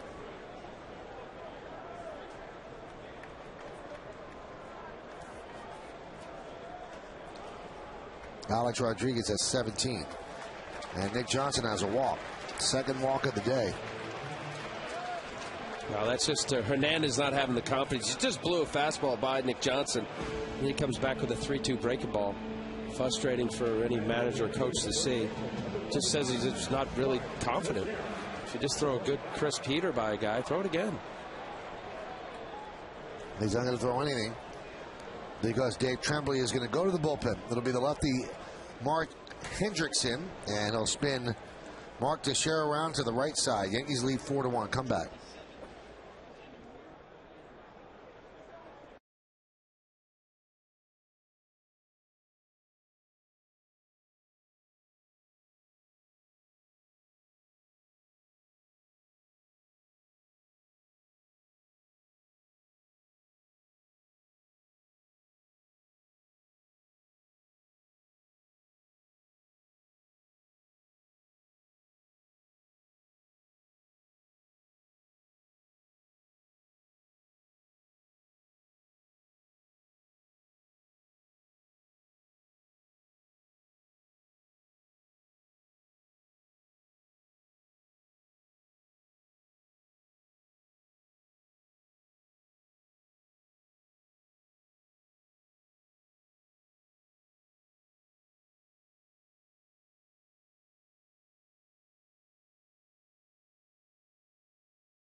Was if you are working during a game, how do you like to follow the action? You've been texting us at 58772, and here's how you have voted.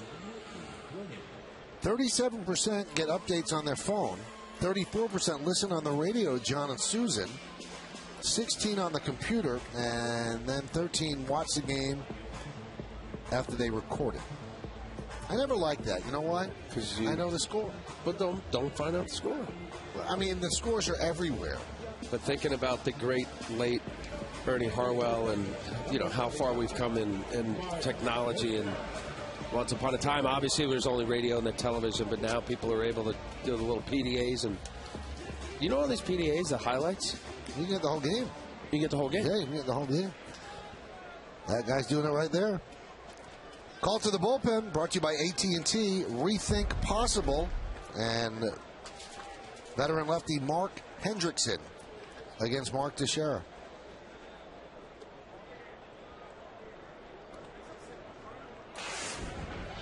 I'm telling you, Al, the cell phones, the Blackberries, the iPhones, addictive. You're telling us someone who knows?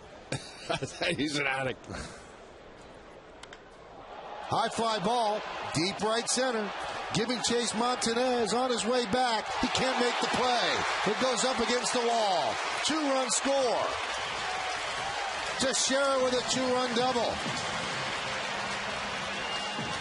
And the Yankees are up 6-1.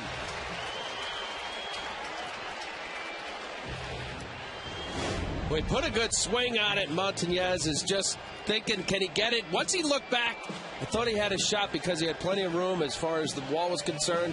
I think by him taking his eye off right there, he didn't realize. Fighting the sun, too, a little bit and reaching out. Shares 14th RBI in the year. Yes, Mo. So they're going to intentionally walk A-Rod, so the lefty Hendrickson could pitch the lefty Cano. That matchup really hasn't slowed Cano down this year.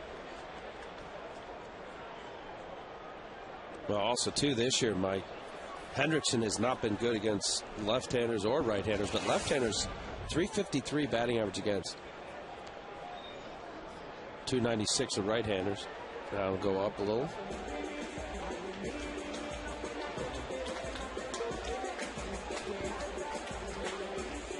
Hendrickson, one of few Major League players that have played in the NBA and the Major Leagues.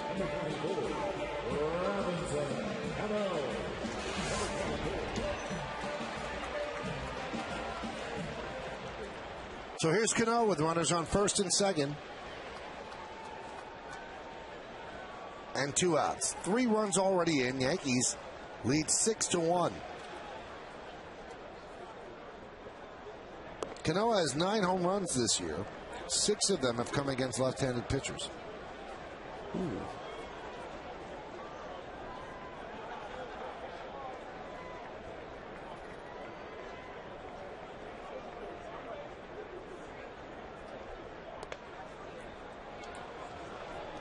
Count 0-2. Look at the numbers against lefties. 378. And 11 of his 21 ribbies against lefties.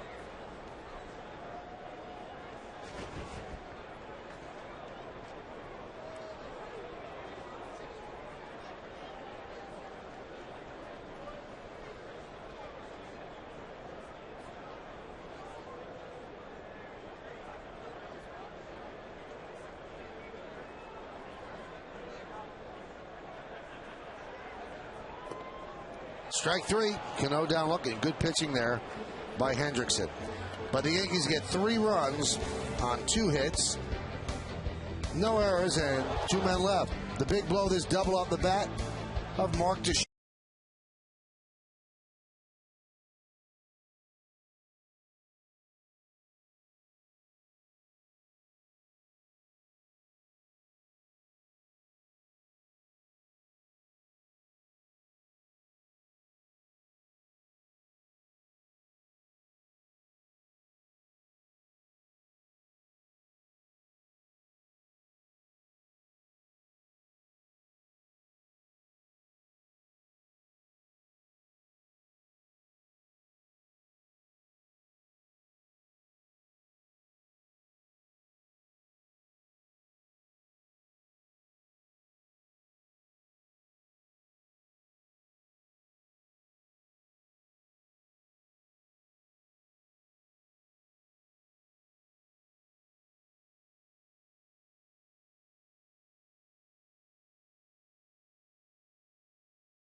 Thank you, Bob. We'll hear from Bob a little bit later on. And also on the postgame with Kimberly Jones. We go to the 5th inning, 1-0 count on Lou Montanez. There's a strike. On the Kia scoreboard, it's 6-1 Yankees.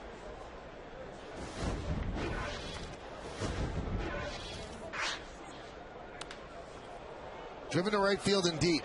Swisher back. Track. Reaching for the wall, makes the play.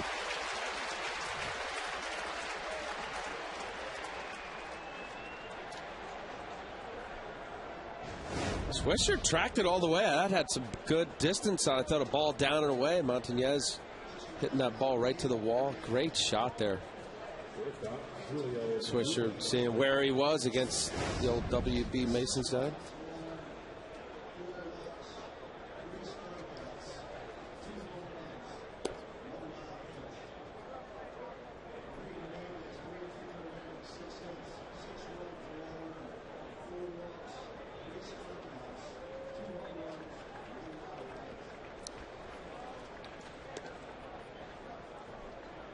Julio Lugo, one of a litany of shortstops that the Red Sox have run through. Every team has a black hole of one sort at one or another position. And for the Red Sox, they keep trying to find shortstops. In fact, Lugo's making $9 million this year as he picks up another base hit against Andy Pettit.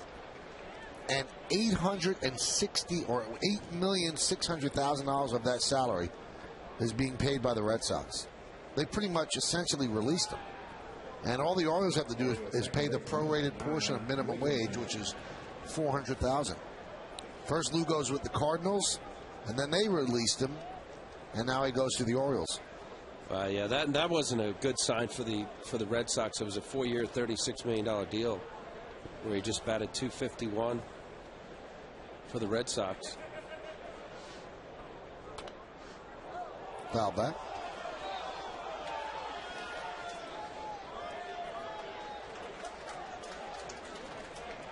Tomorrow's an off day for the Yankees. Then on Friday night, Yankees against the Red Sox at Fenway Park.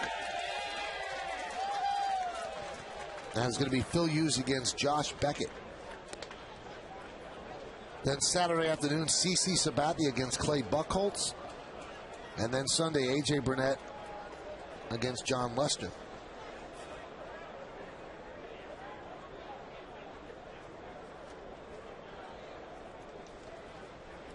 Their pitching hasn't been what they thought it would be up to this point. Beckett had a better game. John Lester was better.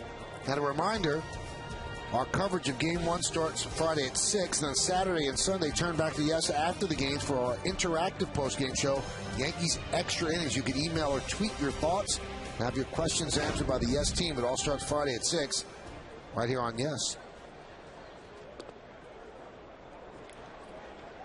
You tweet it all out? No.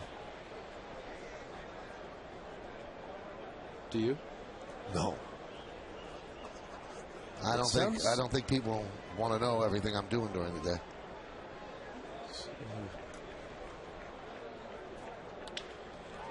Could this be another double play? There's one. There's two. I better tweet that. A 6-4-3 double play. So Andy Pettitte now will qualify for a win if the Yankees could hold on. They are leading 6-1. You're watching Yankees baseball right here on the Yankees Entertainment.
In part by Kia Motors. To learn more, visit kia.com.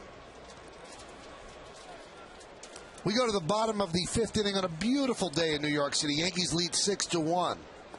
And Nick Swisher takes a strike from Mark Hendrickson. And on the Kia scoreboard, 6-7-0, leading 1-6-0.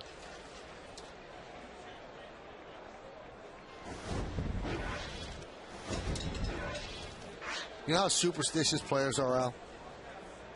Yeah. So Friday, Nick Swisher doesn't get a hit in the first game of the homestand.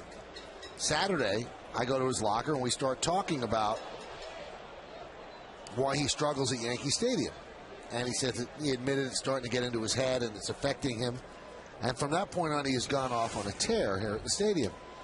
He sees me today in the locker room. He goes, dude, anytime I'm struggling, I'm coming after you. He says, obviously, that's it. That's what happened there. He said, you talk to me, and it's turned around. But wait a minute. So you have to talk to him every day? No. He said only when he's struggling. I hadn't talked to him since that Saturday. So you didn't talk to him up until that day? I had not asked him about struggling at Yankee Stadium up until that day. All right. So if he struggles again, you'll talk to him, as far as he's concerned. Hot shot, grabbed there by Lugo. I might have to go talk to him. One away.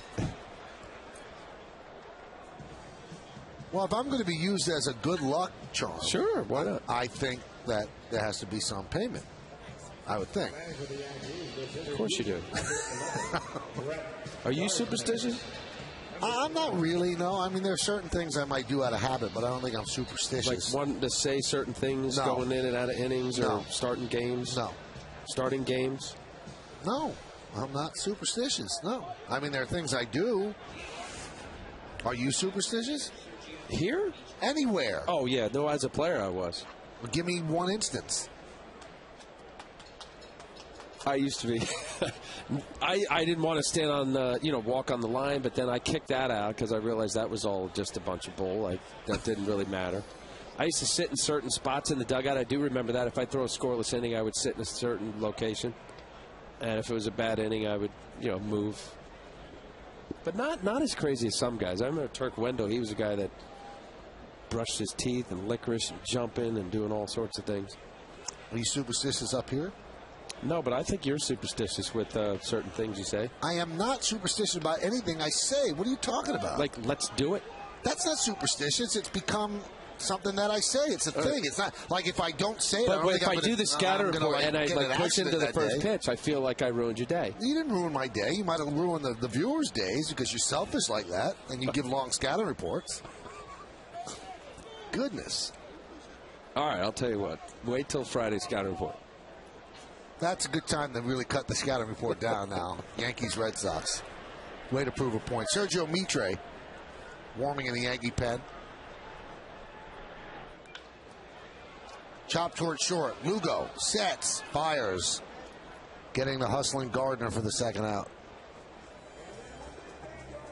He's going to have 15 hits a year like that. Lugo did a nice job realizing he's got to hurry up, good crisp throw, get to the ball quickly because Brett Gardner can run. Watch him out of the box here. Banging on the ground. You see Ichiro up in Seattle. He gets 10, 15 hits a year, throwing a few bunts.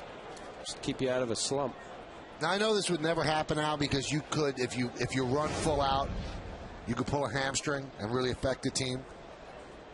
But you know how, like, the NBA has skills competitions the day before the All-Star break? Right. Wouldn't you love to see, like, a 100-yard dash between Gardner and Ichiro? Wouldn't that be thrilling? Or they're two of the fastest guys in baseball. Carl Crawford. Ellsbury. Oh, that's a nice play by Markakis to record the final out against Francisco Cervelli. Beautiful play. Goes a long way.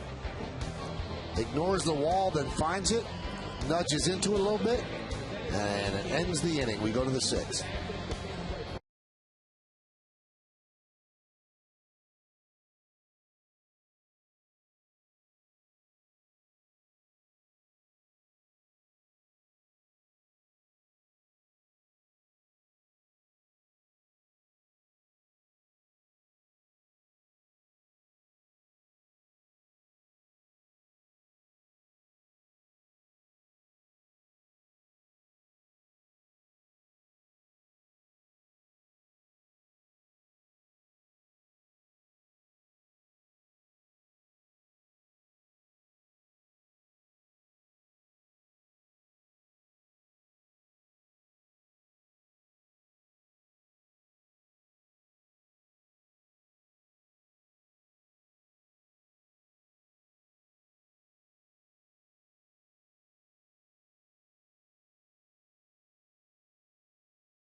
On the all-new Yankees on Deck. Al Leiter stars in that show. Follow Joe Girardi as he goes behind the scenes on Photo Day. Plus, Ramiro Pena shows you the importance of being a utility player. It's all on a new Yankees on Deck starring Al Leiter this Sunday at noon, only on Yes. Really nice of you, Mike. You're a good friend. I want to see that show get ratings. It's an Emmy show. Yes. They won a bunch. Emmy award winning. Emmy award winning. Sergio Mitre's in. Okay, let's talk about this. Andy Pettit with just 77 pitches. Yeah. So they're not taking him out because of a high pitch count. Did you see anything else? No, I mean, other than the fact that he was just missing location wise. His crispness of the fastball was off a little bit, kind of managing through the Oriole lineup. I wouldn't say it was his best performance stuff wise, but he was able to manage 5 innings and 1 run. But this does seem a little curious, the fact that he only has the 77 pitches. There's his line so far today. Certainly warranted another inning with the pitch count. Of course, usually 2 more innings. Yeah, I'm just saying that 77. conservatively, it's, you would think at least another inning, gets 6 innings. They've gotten great starts during this series with CC and AJ.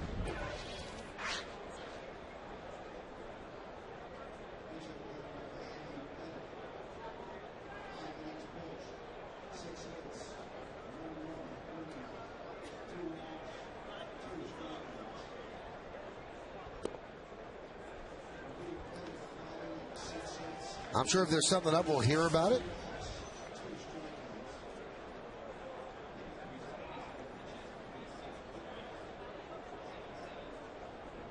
May 1st, Mitre pitched through 3 shutout innings against the White Sox and threw 46 pitches. Yankees like Mitre, and Mitre actually pitched very well in the competition for the 5th spot in spring training, but they felt that Phil Hughes was better suited for that role, and they certainly seem as if they're right on that to this point. Nub slowly in front of the plate. Grabbed by Cervelli, and he gets the hustling Markakis for the first out. A little hesitation there between Cervelli and Mitre. Well, it's really in that no man's land area, and I think Cervelli calling off Mitre, and I think just because of his energy going toward first base, and also too his stronger arm in the sense of throwing that ball around, not wanting your pitcher to turn, pivot, and get set. That was a good play. Kind of caught in between. You're right, Michael. Mitre coming in, you want the ball, but I think Cervelli called him off.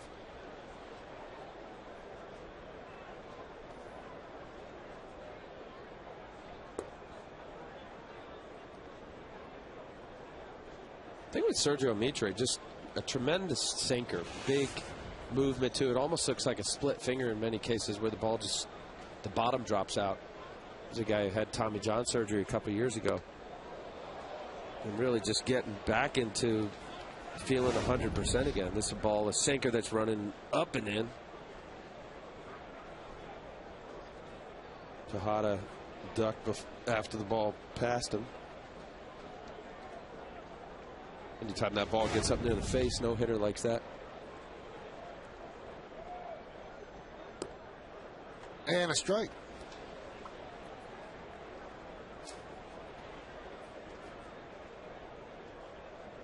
It's an opportunity for Mitre. Mitre is the long man out of that pen, and it's hard to get somebody. You mentioned, Michael, against the White Sox, 3 innings. Did a nice job of trying to get your long man in the game, enough consistent work to where they're able to go the 3 innings or the 4 innings.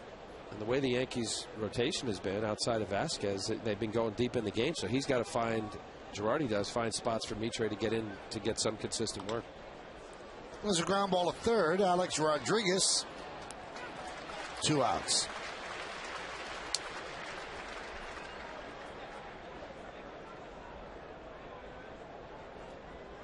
Between Mitre and Aceves, I think they have really kind of a versatile 2 guys that can do a few different things. Aceves in a little bit different situation because he can go anywhere from long to setting up.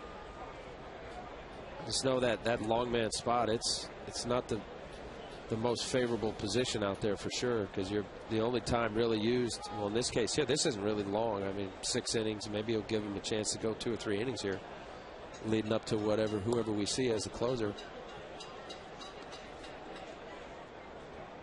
Well, in the 6-1 game, there wouldn't be a save situation.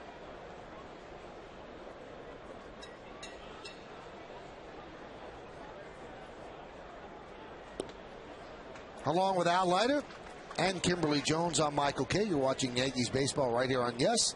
We thank you for spending part of your Wednesday afternoon with us. Yankees lead the Orioles 6-1. There are our pictures, so you know what we look like. Kim looks the best. The 1-1. 2-1.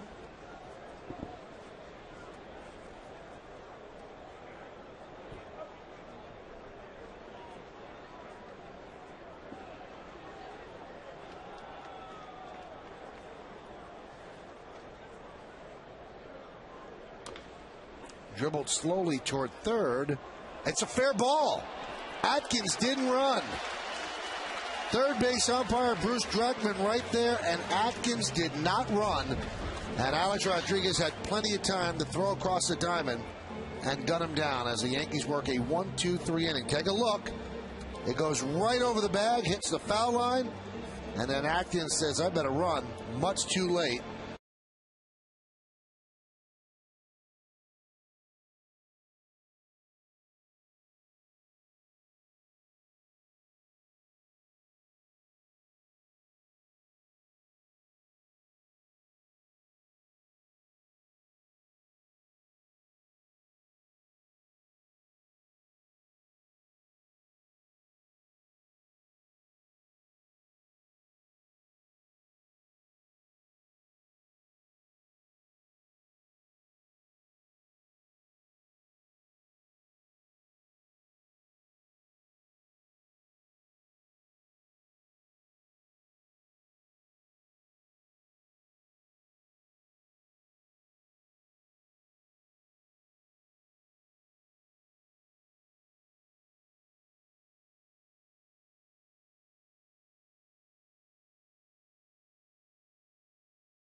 Last play, the top of the sixth, you'll see the ball rolling down the third base line, and I'll tell you when it's going to become a fair ball.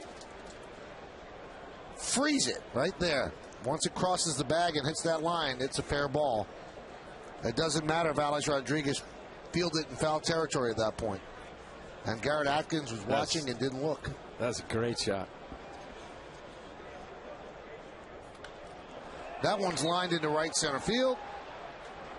And Randy Wynn is retired. Now, technically, if it goes over the bag fair, then it's a fair ball. I think there was still some uncertainty until it landed on that line because it almost looked like it was wavering. Because it already hit in front of the bag. Right. Then it just has to go over the bag, and then it could land foul territory.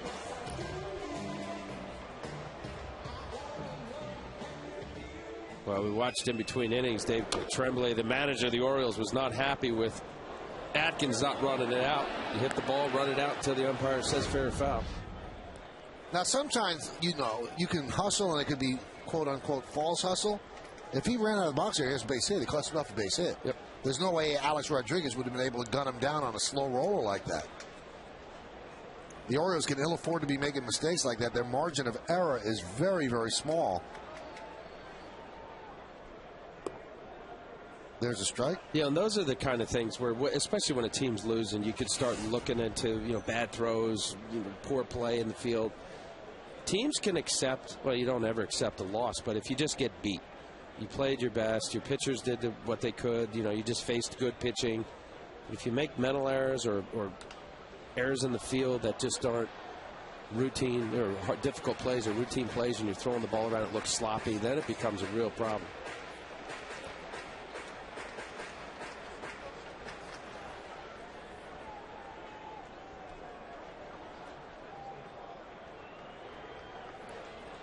The 0-2. Check swing, slow roller toward Atkins, and that will do it. Now, before the game, Derek Jeter and his teammate Mark Teixeira received special honors. They received the Silver Slugger Award. That's for the best hitter at their respective positions. So Alex, or should I say, Mark got his and Derek got his. And earlier in the week, they both got their gold gloves. What if they get tired of gold? How could you get tired of greatness? No, but I don't mean that they don't appreciate it, but just, you know, every year being honored. It must be awful. I know with some guys that you just become, you think, oh, I got another trophy. Well, then they need a reality check. I'm not saying that's what they're thinking. I'm just wondering. I just never received those awards. That one is driven into right center field, giving Chase Montanez. He can't make the play. It's over his head and goes up against the wall. Nick Johnson is at second. He'll stop right there. So Nick Johnson has been on base all 4 times today. Boy, does he need this. 2 for 2, a home run, a double, and 2 walks. Just real aggressive, too. Good swing, balance, fastball up in the zone. His eyes right on the baseball. Nice approach. Montanez making a jumping leap before. I think he thought maybe he didn't have enough room here. Either way, I think that ball would have been real tough to catch. It was a scorcher off the bat. Not a knock on Montanez, but if Adam Jones was in the game and he was in the original lineup, I think he catches Teixeira's double. That drives in 2 runs in the 4th, and he probably catches that as well because Adam Jones won the Gold Glove last year. Teixeira rips one to center field. Montanez is right there, and that will do it. So no harm, no foul with the double. No runs to hit, no errors, and 1 man left. We've played 6 here at the stadium, and the Yankees lead the Orioles 6-1.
Brought to you by Fios TV, Internet, and Phone. This is Beyond Cable. This is Fios. Nice matchup. Phil Hughes, 3-0, 1.44. Josh Beckett, 1-0, 6.31. Our coverage will begin at 6 on Yes. And Al, I turn to you because I know you know Beckett. What's wrong with him? Well, 6.31? He finally had a good start against the Orioles. He ended up getting a no decision out of it. He feels fine. I mean, stuff-wise, I've been watching some of the highlights on his games. He's just missing location-wise. And like any player, pitcher, hitter, you start struggling, gets in your coconut, you start thinking too much. Matt Wieters swings at the first pitch and lofts it to center. Gardner was shading his eyes, and then Wynn makes the play. Wow. Gardner had no idea where that ball was. He was calling for it, shading his eyes, and the ball lands in the glove of Wynn. Oof. And Gardner is a center fielder that takes everything that he could get. Watch him. And the ball's about 4 feet away from him. He didn't see it. All along, I'm thinking he's got the ball.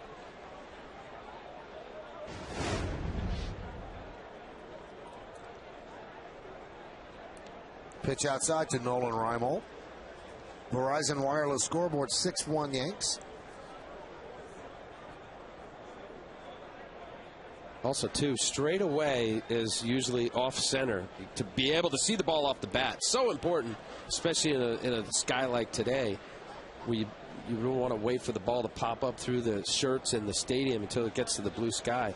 But this is considered straight up, even though straight up you would think is right over that bag. You want to be able to see past the pitcher's shoulder so you can see it off the bat. Grabbed there by Jeter. Does the 360. Fires not in time.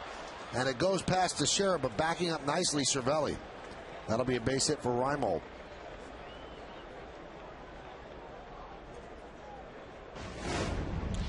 Well, Cervelli doing his job. Derek Jeter, this is right up the middle. Derek, that pirouette, just making an emergency throw, a quick throw. Tough play. Good also, too, with instead of that ball going into the camera well here, you got a backup. You got the catcher backing up, the errant throw, kicking off that little low fence where the camera well is.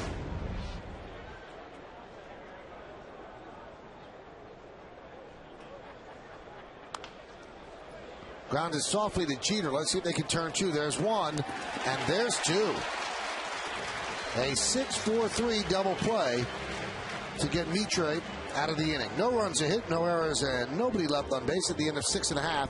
It's time for the 7th inning stretch here at the stadium, but before we go, let's honor America here in the Bronx. As we remember the servicemen and women who are serving our country at home and around the globe.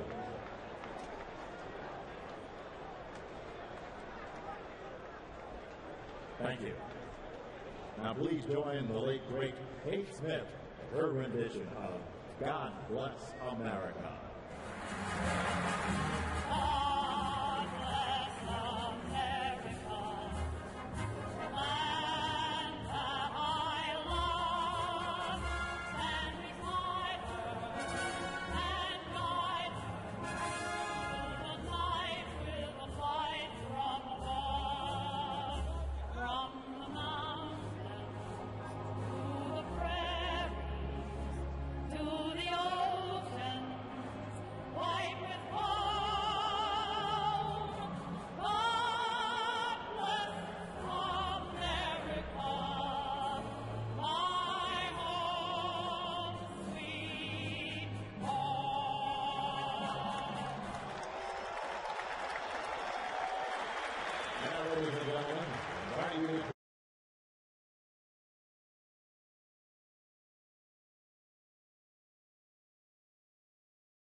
I look forward to that. We always do as we go to the bottom of the 7th inning.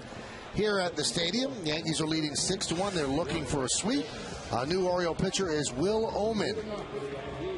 Can't do much better than that. 0 ERA in 13 games. 6 hits in 8 in the third innings. I guess the only thing you could pick on, the 5 walks, but he certainly walked out of it, or worked out of it. That right there is a good omen. Pitch inside to Alex Rodriguez on the Verizon Wireless scoreboard, 6-8-0, leading 1-7-0.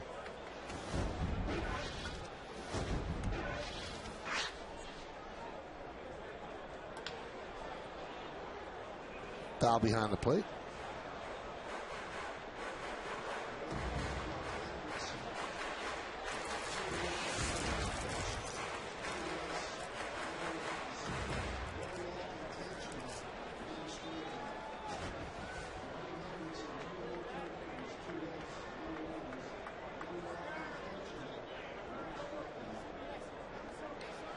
Count 2-1. Michael, Will Omen's been around for a while, 32 years old, had a little time with the Chicago Cubs and the Atlanta Braves. Last year with the Dodgers. Lefty specialist, mostly comes in and get left-handers. Grounded to third. And Alex Rodriguez is now 1 for 3.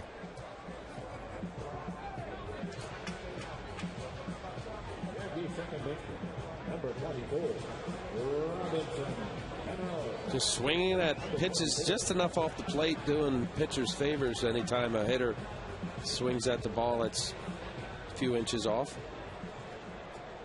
That's the difference between a locked-in player or not. You watch the streaks, good and bad for hitters. Are they swinging at balls? Do they get in good pitchers counts or hitters counts? And then when they do, are they hitting it hard? Are they squaring up? How's the balance? Talk about Nick Swisher feeling comfortable, not a whole lot of movement. Robinson Cano grounds to Wigginton. Well, today and throughout the Yankee season on Yes, we are allowing you to vote along with us for the Chevy Player of the Game. You can text your vote to 58772 or vote online at yesnetwork.com.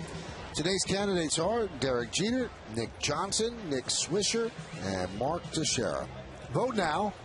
Make your voice heard. Standard text messaging rates apply.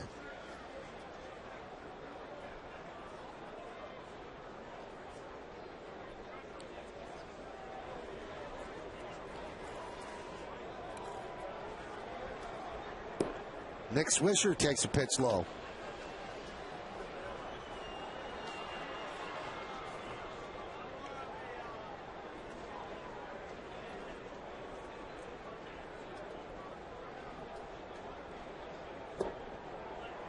Count 2-0. Swisher, home run in the second. Fly ball to center, and then a ground ball to short.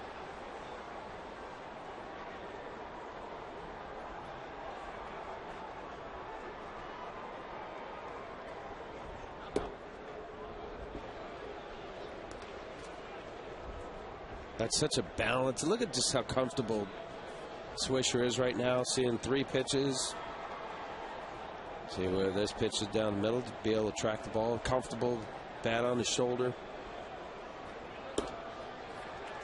And Swisher walks against Omen. Well, you get 2 quick outs as a pitcher, and then you walk the next batter on 4 pitches. Just a big no-no. Certainly Omen not trying to do that, but it's frustrating for himself and pitching coach, manager alike.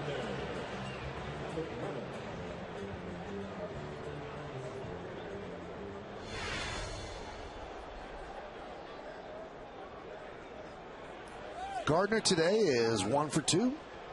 Stolen base, a walk, a run scored.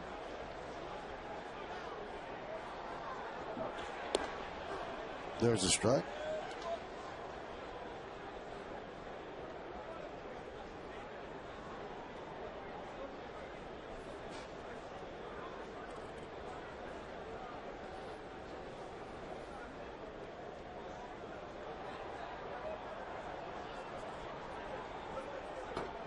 Foul back.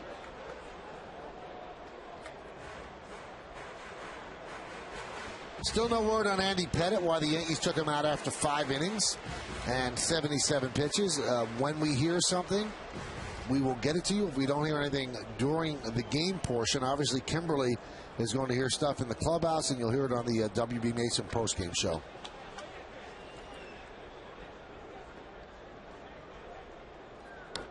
Well, he's going to get the extra day, Michael, with Javier Vasquez scheduled to pitch on Monday. That would have been Andy's 5th day. Yep. So he's got the extended day on that.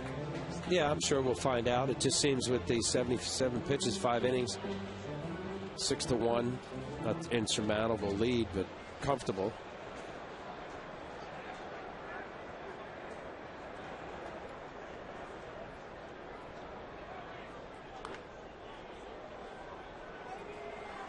And Gardner grounds into the force, and that's going to do it here in the 7th.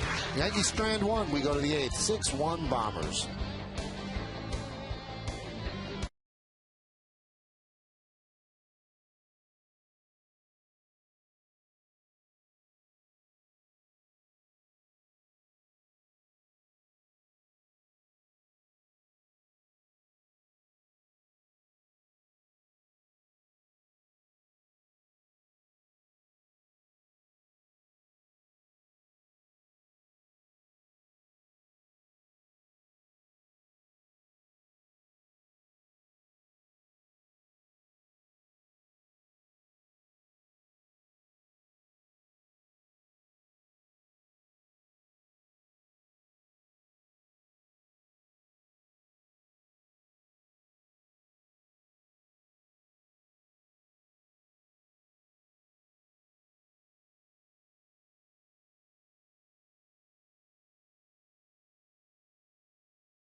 Lawrence and Kimberly Jones for the WB Mason postgame.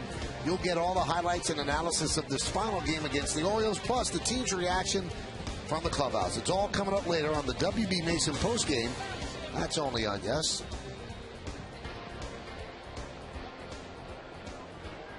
Well, we go to the 8th inning on a gorgeous Wednesday afternoon in New York City. Yankees are leading 6-1, looking for the sweep against the Orioles. Now, Lou Montanez is at the plate. Now, remember the very flamboyant first baseman for the Phillies in the 70s?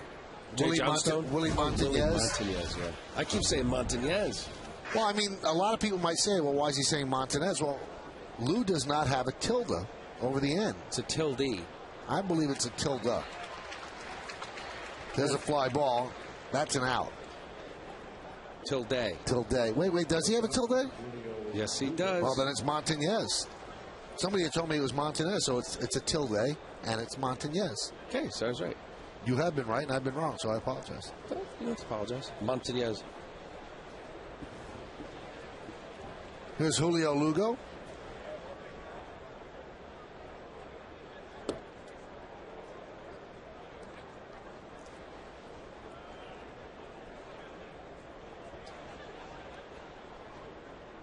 Lugo 2 for 3.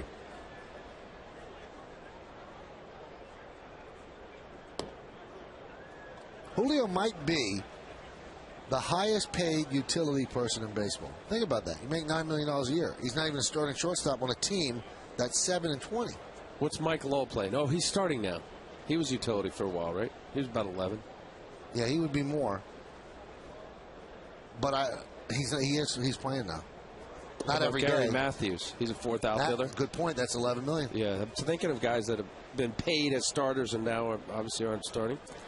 There's the Oriole closer, Alfredo Simon. Mitre is working on his 4th straight scoreless inning for the Yanks.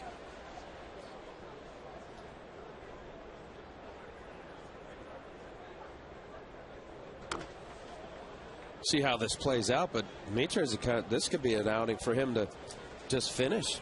Two pitchers certainly can go 4 innings. And then you stretch him out in case you have to use him in the starting rotation. Because if you use him 3 innings, it doesn't make sense because you're not going to use him the next 3 days anyway. Might as well go to 4. Well, that's the role of a long reliever. You find a spot. Usually you'll have unfortunately some starters that don't go deep enough into the game, and they'll be able to go 4+, 3-4 innings. Looks like Marte's getting ready. Grounder up the middle. Jeter grabs, does the 360, but not in time.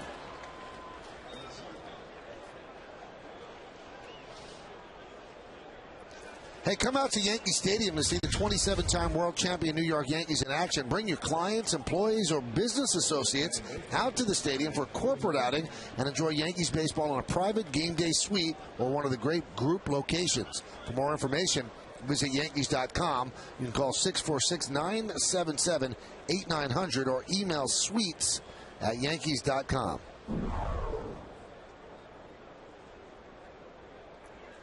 Here's Ty Wigginton.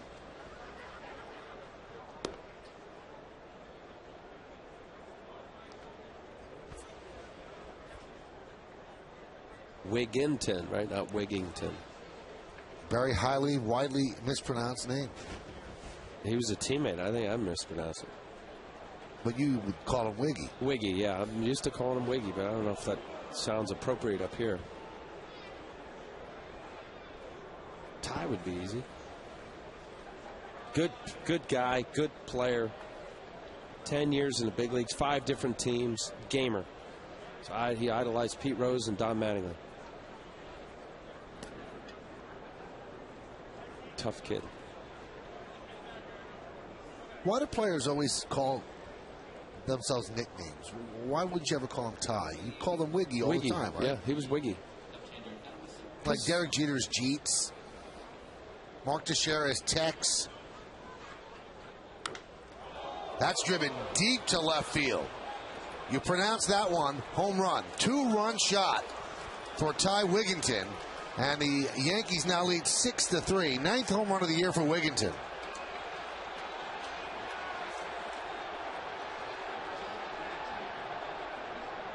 They talk a gamer up there in the second deck, and Paul Konerko had done it earlier in this homestand.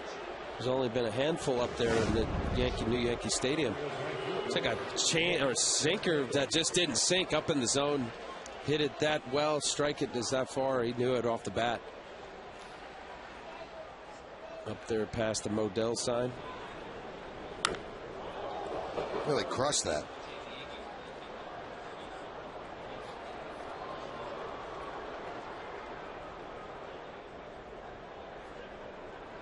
Pat.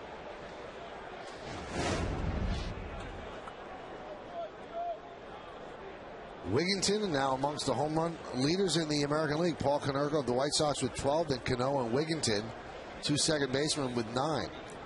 Well, that's going to be the last pitch that Mitre throws. It's the first run that Mitre has allowed since April 9th, 4 appearances ago. So Mitre's day is done.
All of that and yes, Mo, and it adds up to Yankees 6 and the Orioles 3 here in the top of the 8th inning at Yankee Stadium in the Bronx. Sergio Mitre just served up a 2-run home run to tie Wigginton, and now they bring in Damaso Marte to try to get the lefty swinging Nick Markakis. Pitch outside.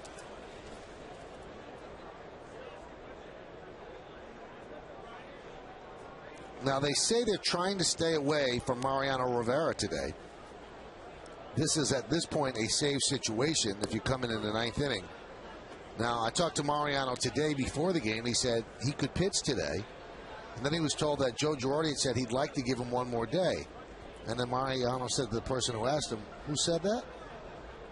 And he was told the manager. He goes, well, there you have it. The manager usually gets his way.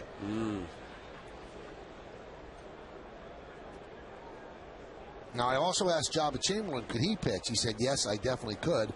But in Joe's press conference, Joe said he wasn't going to use Jabba today. That they would try to mix and match if they had to close the game. And the home run by Wigginton now makes it that sort of game. David Robertson, who has struggled, is up for the Yankees.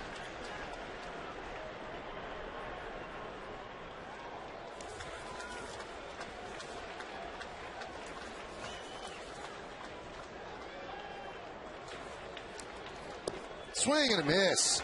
Markakis down on strike, so Marte gets the strikeout on the lefty batter. Tough sidearm, nasty slider running away from Markakis. Good location, great break to that slider. See the finger, low 3/4, just gets enough spin on it. Just keeps cutting away from Markakis. Well, Joe doing some mixing and matching, so he has the lefty come on to get the lefty. And now he's going to bring in Robertson to try to get Tejada. Again, he's 2 men short out in the bullpen without Jabba and without Mo. We'll see how he works this final inning and a third.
Own a Land Rover. Well, that Land Rover drive of the game, Nick Johnson, his first at bat off a fastball down in the zone, deposit up there to second deck.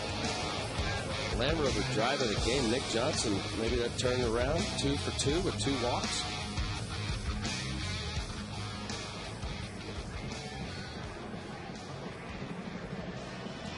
Nick Johnson has to feel better about things with the 2 home runs, or the 2 hits, a double and a home run, and the 2 walks. Here's David Robertson. Yankees need to straighten him out. 5 2/3. He still has the 8 strikeouts, so more than a strikeout per inning, which is his thing. His thing is not 11 hits in 5 2/3, almost 2 hits an inning. He has not been right so far this year with his location. Well, you said it, Michael, and that's what it is. His stuff, I talked to him, he feels fine, but it is a matter of locating his fastball better and getting him better counts. Over his last 2 appearances, Robertson has allowed 4 runs in 1 inning.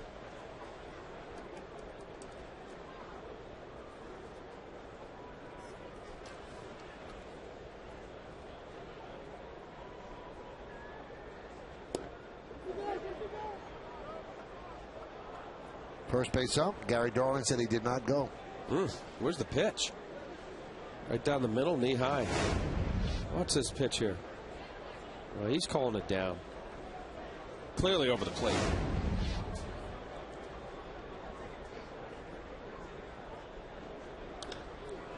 Driven out to right field deep. Swisher will make the play. And that'll do it in the 8th inning for the Orioles. They scored 2 runs on 2 hits. No errors. Nobody left on base. We go to the bottom of the 8th. Yankees 6-3 over the O's.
Yankees Baseball on Yes is brought to you in part by J&R Music and Computer World and by Ford, the official truck of the New York Yankees.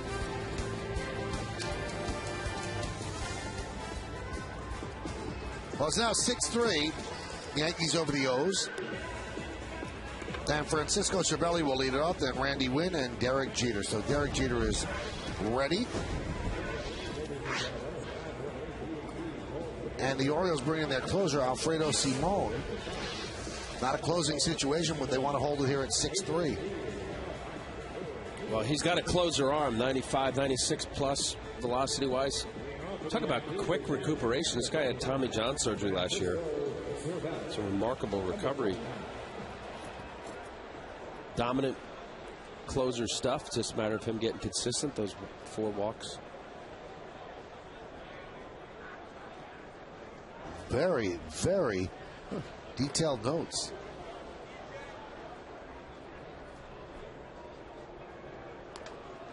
Where was he rated? Oh, he's adding the name. Yeah, Simone wasn't in there. Boy, that looks way better than mine. It's neat.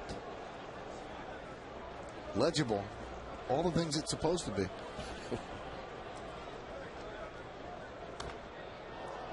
High fly ball, right field off the bat of Cervelli. Markakis will make the play on the lip of the track for the first out. This copyrighted telecast is presented by authority of the New York Yankees and may not be reproduced or retransmitted in any form. And the accounts and descriptions of this game may not be disseminated without the express written consent of the New York Yankees.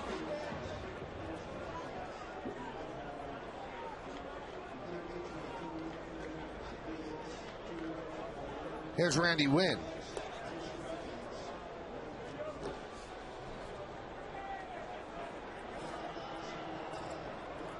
Simone got the Orioles' only win against the Yankees, or he saved it, allowing 2 runs on 2 hits and a walk on April 27th, and now down a game that the Yankees almost pulled out in the 9th inning.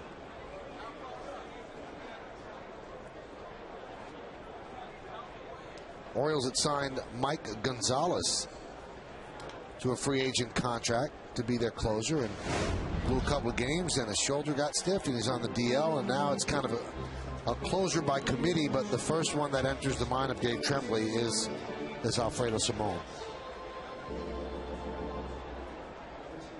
Yeah, so far that's been a big disappointment for the Orioles, trying to solidify the back end of their bullpen. Mike Gonzalez coming in as their closer. And I love Simon's arm. If this guy is able to keep it up and work with that fastball slider combination, he's going to be tough on the American League hitters. So you have the Gonzalez injury, Koji Uehara, who's supposed to be their setup guy.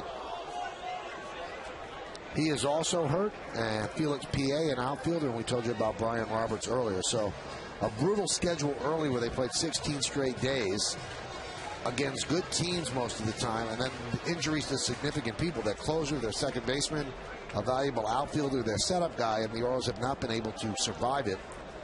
And that's why they're 7-20 coming to this game. Randy Wynn picks up a base hit. He's 1 for 4. Not 1 for 3, also has a sac bunt. There's the list. Uehara, left hamstring pull. Gonzalez, left shoulder strain. Brian Roberts, they're saying strained abdominal. He also has a herniated disc in his back. And Felix P.A., an upper back strain, and he's kind of torn the muscle in his back. He might be out a very long time. And then to combine that with the struggles of Luke Scott.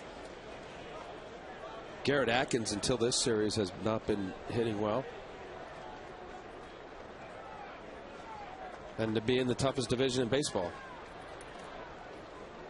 But this was the year the Orioles were supposed to take that next step, maybe move ahead of the Blue Jays, finish 4th. Now it doesn't look like it's going to happen. Dave Tremblay was very philosophical when I asked him about possibly losing his job.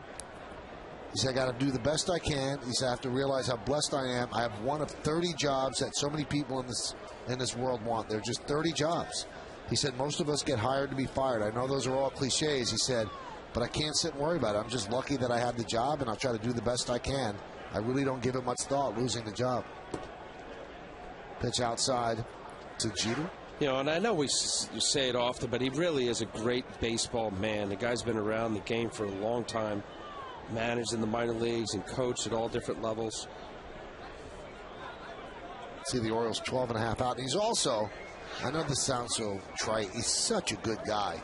And he's waited such a long time for this opportunity. He's never really had a great team, or even a real good team. This is probably the best team that he's come into a season with, and they've staggered out of the gate, and those injuries haven't helped. Well, and he finally got his opportunity, as you say, Mike. He worked 22 years in professional baseball, 20 of them as a minor league manager when he became the manager of this club. And the only active manager in the majors to have never played professional baseball. Forget about the minors. Never played professional baseball. Never earned a paycheck playing baseball. There are a few of those throughout the history of the game, guys like Connie Mack, but John Bowles. That's right. With the Marlins.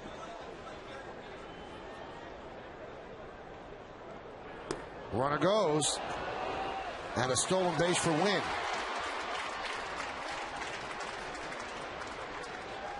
Wynn pushed Wigginton out of the way. Wanted to think about going to third, but Wigginton was blocking his way. Good throw, they get him.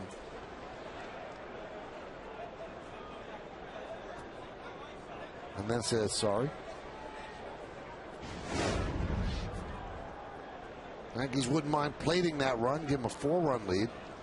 They're up 6-3.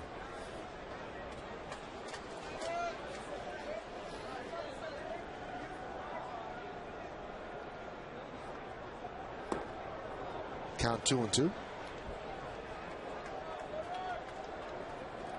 Bottom dropped out of that pitch after 95s, 96. Like a split finger. Ball just tumbled straight down. Yeah, that's a splitter. Tough to lay off. And he swings and misses at that pitch again.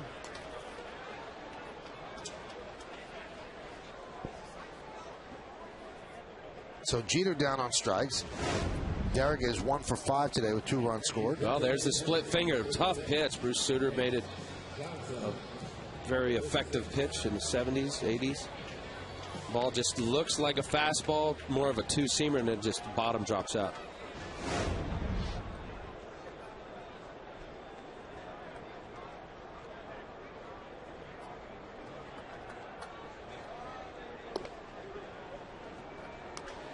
Strike to Nick Johnson. Nick, so far today, a perfect day. 2 for 2 with 2 walks. A home run, a double, 2 runs scored.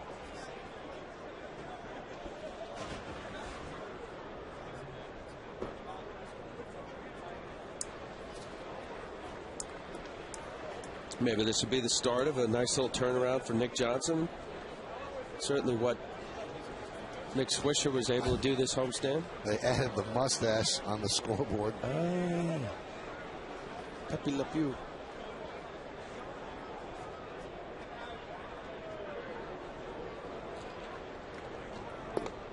Count 2-1.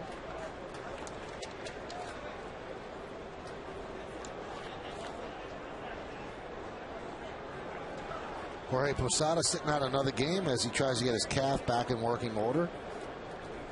He's going to try it out on Friday. They don't know if they're going to play him on Friday yet, but he'll try to do some baseball activities.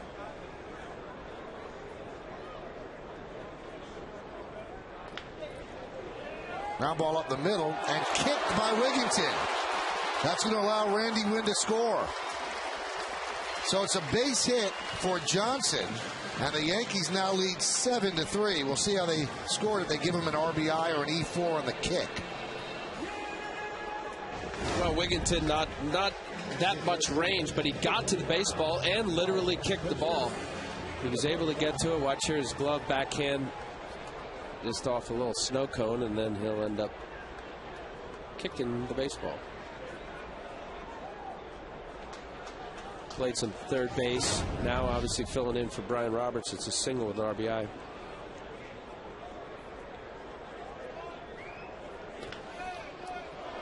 Knocked down there by Atkins. And Teixeira's going to get himself a hit.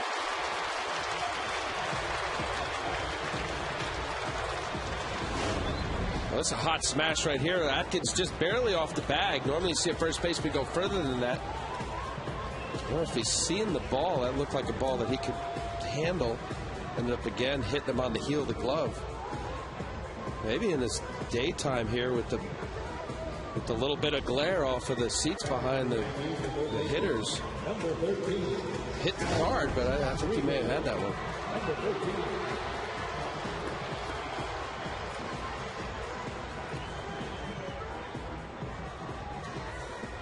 So Dunn comes out to talk with Simone. That's Alan Dunn taking over for Rick Kranitz, who was thrown out, the pitching coach thrown out earlier in the game by the home plate ump. This Friday, she's a rapper, an actress, a producer, and a businesswoman. Now, Queen Latifah sits down for a new GMC Presents Center Stage with Michael Kay. From rags to riches and albums to Oscar nominations, the Queen covers it all in an all-new Center Stage, Friday night at 11, only on Yes. You're going to tape that, right, Al? You told me I got to tape it. Yep. Although my DVR is broken right now. Why don't you hook up the old VCR that you have in the attic? We don't have that. Oh. I'll get you a copy. Alberto Castillo warming. Here's Alex Rodriguez.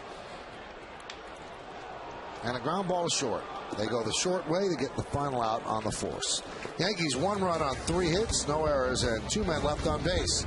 Yankees try to close it out in the 9th. They lead 7-3.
This Sunday, get the weekly wrap-up straight from the skipper on an all-new WB Mason Presents the Joe Girardi Show. Joe breaks down this homestand and the big upcoming series in Boston, plus a look ahead to the showdown in Motown against the Tigers. It's an all-new Sunday WB Mason Presents the Joe Girardi Show. It's at 7:30, only on Yes. There's the star of that show, and the manager of the Yankees, Joe Girardi. His team leads 7-3, 3 outs away from a 3-game sweep. And the pitch is a strike to Garrett Atkins.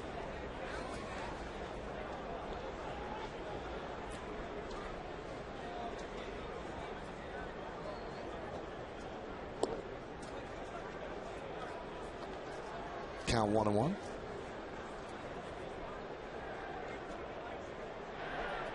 Boone Logan ready in the Yankee pen.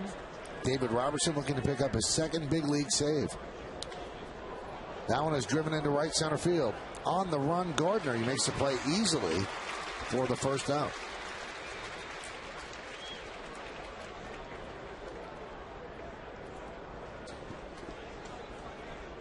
Well, Robertson struggling early part of this year with the high ERA. That was a chance of getting a save here with it having been when he got in the game with 3 runs, now with the 4-run lead. See how this plays out, but it's a good opportunity for Joe Girardi to give Robertson a little boost of confidence here. Deals to Wieters outside. Let him get some work and some pitches in. Feel comfortable about his approach.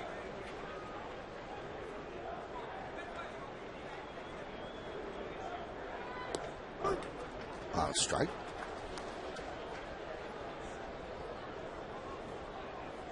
Robertson had some nice moments in the postseason last year. You would think his confidence would be fine, but it's a very fragile thing. Had a rough couple of outings, and then that could snowball. The Yankees are trying to stop it before the snowball gets too big.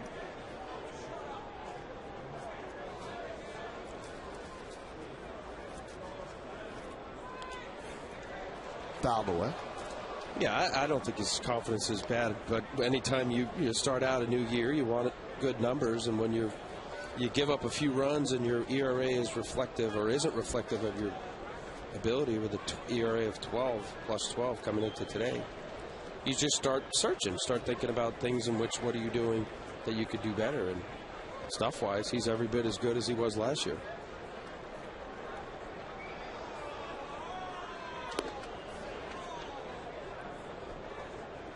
And the count 3-2.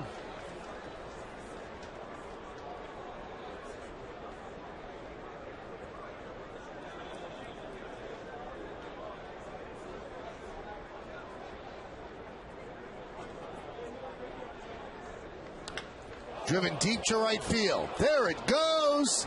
See ya. Solo home run for Matt Wieters. And the Yankee lead is now 7-4. Well, the ball's flying out of the ballpark today.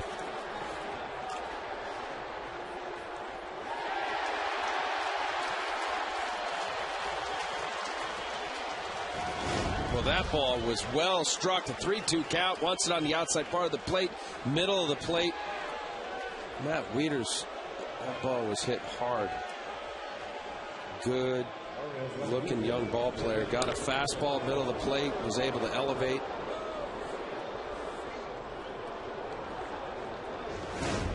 Two home runs from the O's and 2 home runs for the Yanks.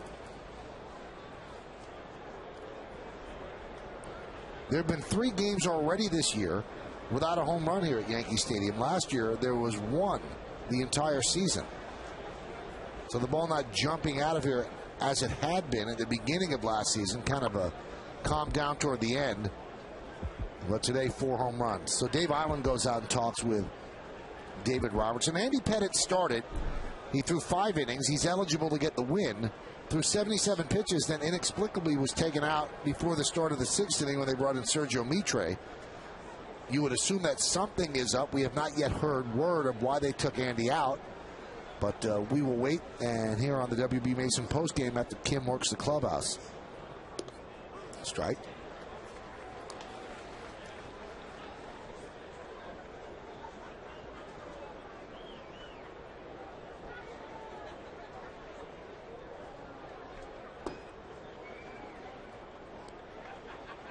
count 2-1.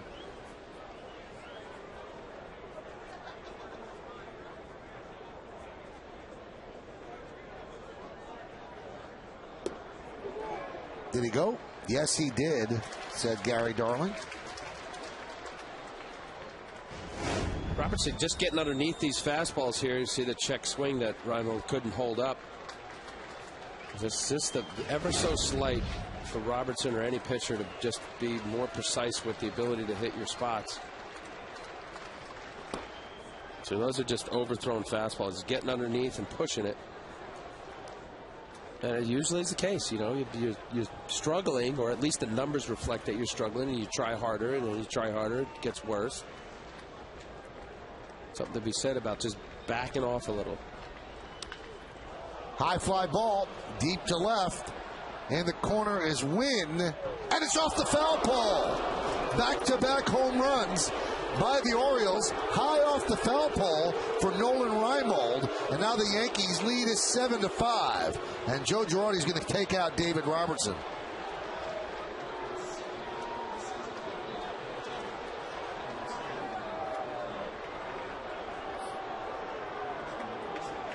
He was going up the steps and then stopped.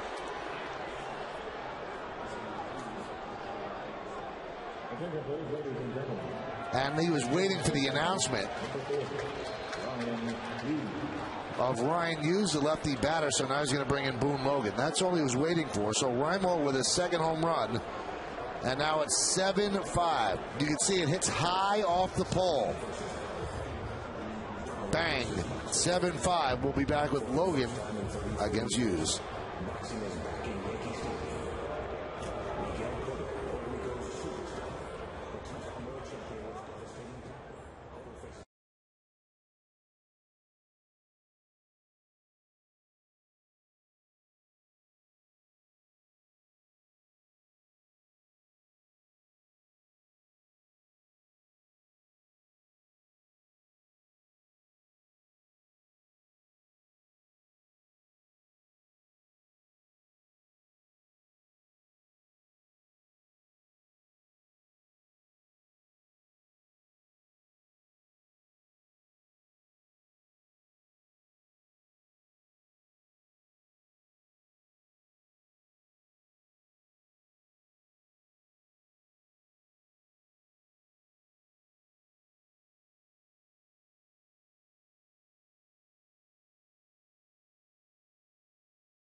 Runs already this year. He gave up 4 all of last year. Let's watch the last home run. Well, not only missing location there, he wanted the ball away, ends up being on the inside part of the plate. Reimold doing a nice piece of hitting, pulling his hands in, but it becomes very predictable. He threw one curveball in that appearance there. Wasn't even close. His fastball was being sprayed, so as a hitter should do, look for the fastball. He got one on the inside part of the plate that Reimold liked. Hit that ball a long way.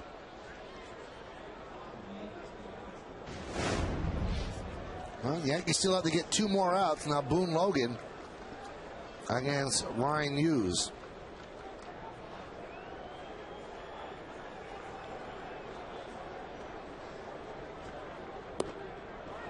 And Logan deals outside 1-0.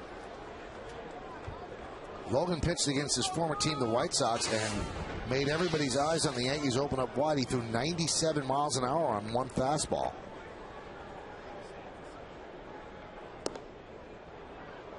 Now the count 2-0. It's a different feel with the game. Not so much slipping away, but certainly getting a little sticky. You don't have Mariano out there, and you don't even have Jabba. There's a strike.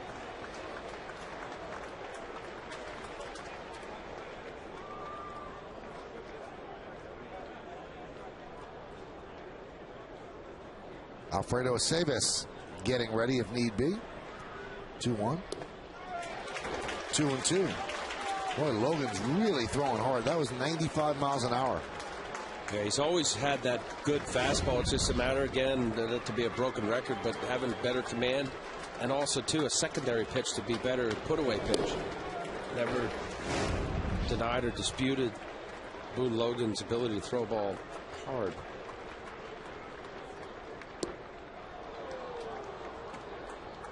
So he's gone up from 92 to 93 to 95. That was 96 on our gun.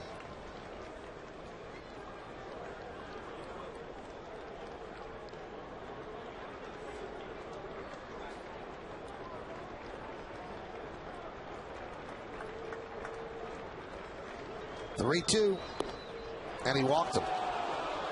Logan saying, where was that? Kind of looked in toward Paul Emmel. So the Orioles now have gotten what they wanted. They have an opportunity to tie the game. Yeah, well, you see that ball is off the plate. Cervelli wanted it, framed it, but clearly 5, 6, 7 inches off. You mentioned about the field being different without Mariano. Even they went down to the White House, and President Obama expressed the same sentiment. There's Lou Montañez. Lofted into shallow center. Gardner comes on to make the play. He was playing very deep to guard against the extra base hit. Came a long way and took away a single. Brett makes it look easy. He's playing pretty far back. It looks like almost no doubles depth, and that comes a long way. Just has that kind of quickness to make it an easy play. Tracking it. Eye on the baseball, into the glove.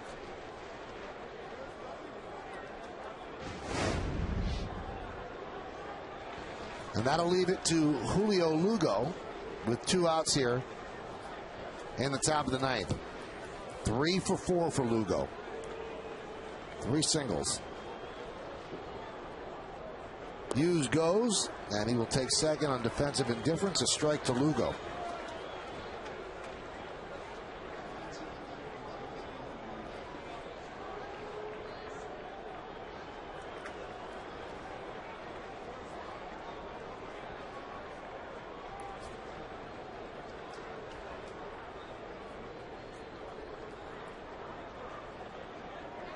Yankees looking for the sweep, and that makes the off day tomorrow seem even better. Still have to get this final out, though. Good fastball, 0-2.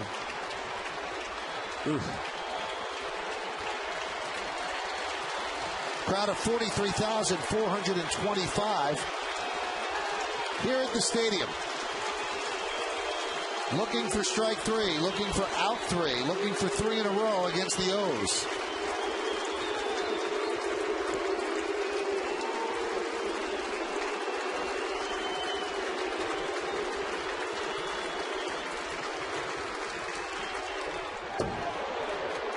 Just off the end of the bat to stay alive. Stadium board had that at 97 miles an hour. Throw it again. There's a little hockey goal, a little slap there by Lugo.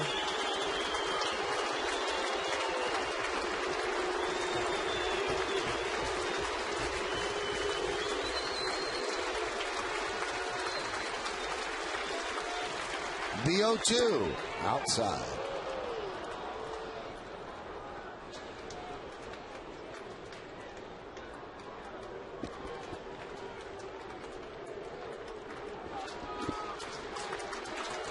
Seven-5. Yankees up. Runner at second, 2 outs. Top of the 9th inning. 2 runs already in for the Orioles. The victory would go to Andy Pettitte. He'd be 4-0. The save. There wouldn't be a save. You know what? There would be. Because a tying run would be on deck. So Logan would get the save.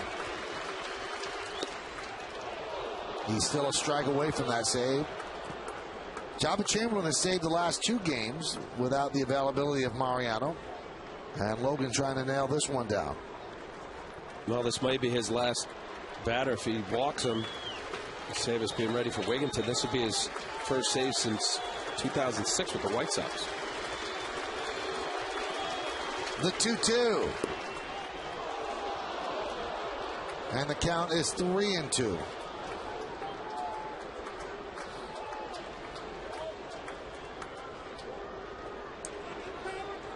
Lugo is the tying run.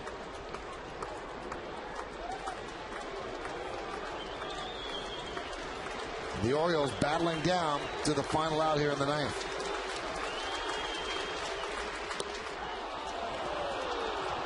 And they are still battling as Lugo works a walk. And Joe Girardi is going to take the ball from Boone Logan. And he's going to ask Alfredo Aceves to get out Ty Wigginton to end the game. So we're going to step aside as Aceves jogs in. Aceves against Wigginton. Wigginton with the game on the line. Stay where you are.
Save us. And they need an out right here to close it out. 2-0. This will be his 9th game. 3.38 ERA. Yankees are short pitchers. Right now, what do they have out there? They've used Mitre, Marte, Robertson, Logan, and now Aceves. And Jabba and Mariano are not available. This is it. There's a strike. Aceves had 1 save last year, his only career save. Wigginton with a 2-run home run in the 8th inning.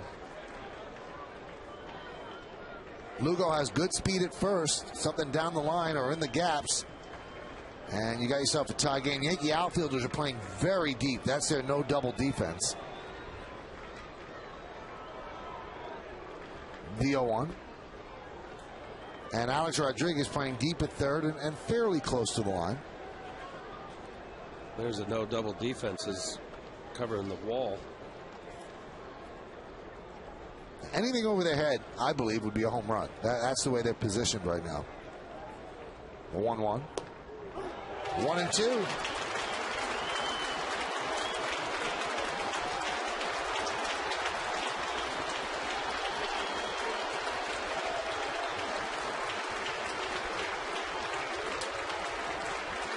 Hughes at second. Lugo is at first. 2 men out. 1-2 count on Wigginton.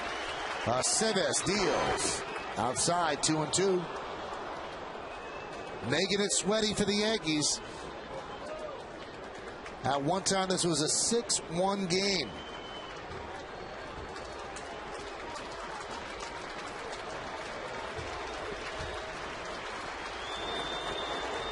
And 7-3 entering this inning. The 2-2. High fly ball, right field. This should do it. Swisher is there. And the Yankees win 7-5. Aceves picks up his second career save. Joe Girardi breathes a sigh of relief. And in the ninth inning, the Orioles score 2 runs on 2 home runs, and they leave 2. And the Yankees are now 10-2 at home this season. Another home run for Nick Swisher. Nick Johnson had a home run, 3 hits and 2 walks, so a good day for him. And by the way, the base hit that we gave to Sheriff in the 8th inning that's been taken away, it's now being called an E3. Hey, stick around for the postgame show to find out who today's Chevy player of the game is. Could be Nick Johnson. Nick Johnson has certainly struggled coming into this game, and maybe this was the game that breaks him out of it. You never know. Nick Swisher also had another home run as his hot hitting here in the Bronx continues. So the Yankees win this one 7-5. They sweep the Orioles. They go 5-1 on this homestand, and tomorrow's a day off before they begin a 7-game road trip with 3 in Boston and 4 in Detroit. So all things good in the world of the Yankees as they are 19-8. And one of the reasons they won today, Nick Johnson, is with our very own Kimberly Jones. Kim? That's right, Michael. 3 hits today. The home run in the first. How sweet did that look heading to the second deck? Oh, it was nice. Been struggling at the plate, and to square a ball up and have it pretty good at bat. It's nice, and just got to keep it going. On base every time. We saw the double, the single late, especially with the home run and double. It looked like you made a conscious effort to swing early. Did you? I don't know. Just trying to get a good pitch to hit and not miss it. And got a couple good ones out over the middle. Do you ever go to the plate, though, and say, doggone it, I'm going to swing good for the first pitch this time instead of waiting these guys out? Sometimes. I'm pretty passive at the plate, and sometimes I think too much. And last 3 or 4 days, I've had a clear mind and putting some good swings on the ball. 3 hits today. Could it break you out of a little slump that you were in? We'll see. Got to keep working. I want to ask you about the scoreboard. I don't know if you looked at it, but the scoreboard guys gave you a little stash on your headshot on the scoreboard. Did you notice? No, I didn't. But I like to have fun with my hair, so it's whatever. And you like to have fun with your entrance music. It's been big news. Everyone asks me about it. Miley Cyrus, Party in the USA. Do you take any heat from it, from your teammates about it? Here and there. It's for my daughter, so she really enjoys the song. So she comes to a lot of games, so something to make her smile. Everyone loves that song. Nick, thank you. No problem. Michael, back to you. Thank you, Kimberly, and thank you, Nick. So Nick Johnson picks up 3 hits. Now, the RBI they gave him in the 8th inning has been taken away. So he lost an RBI as he was talking to Kim, but that's the official scoring decision. I hope he doesn't blame Kim about it. Coming up, more awards and then the WB Mason postgame. Yankees win this one 7-5.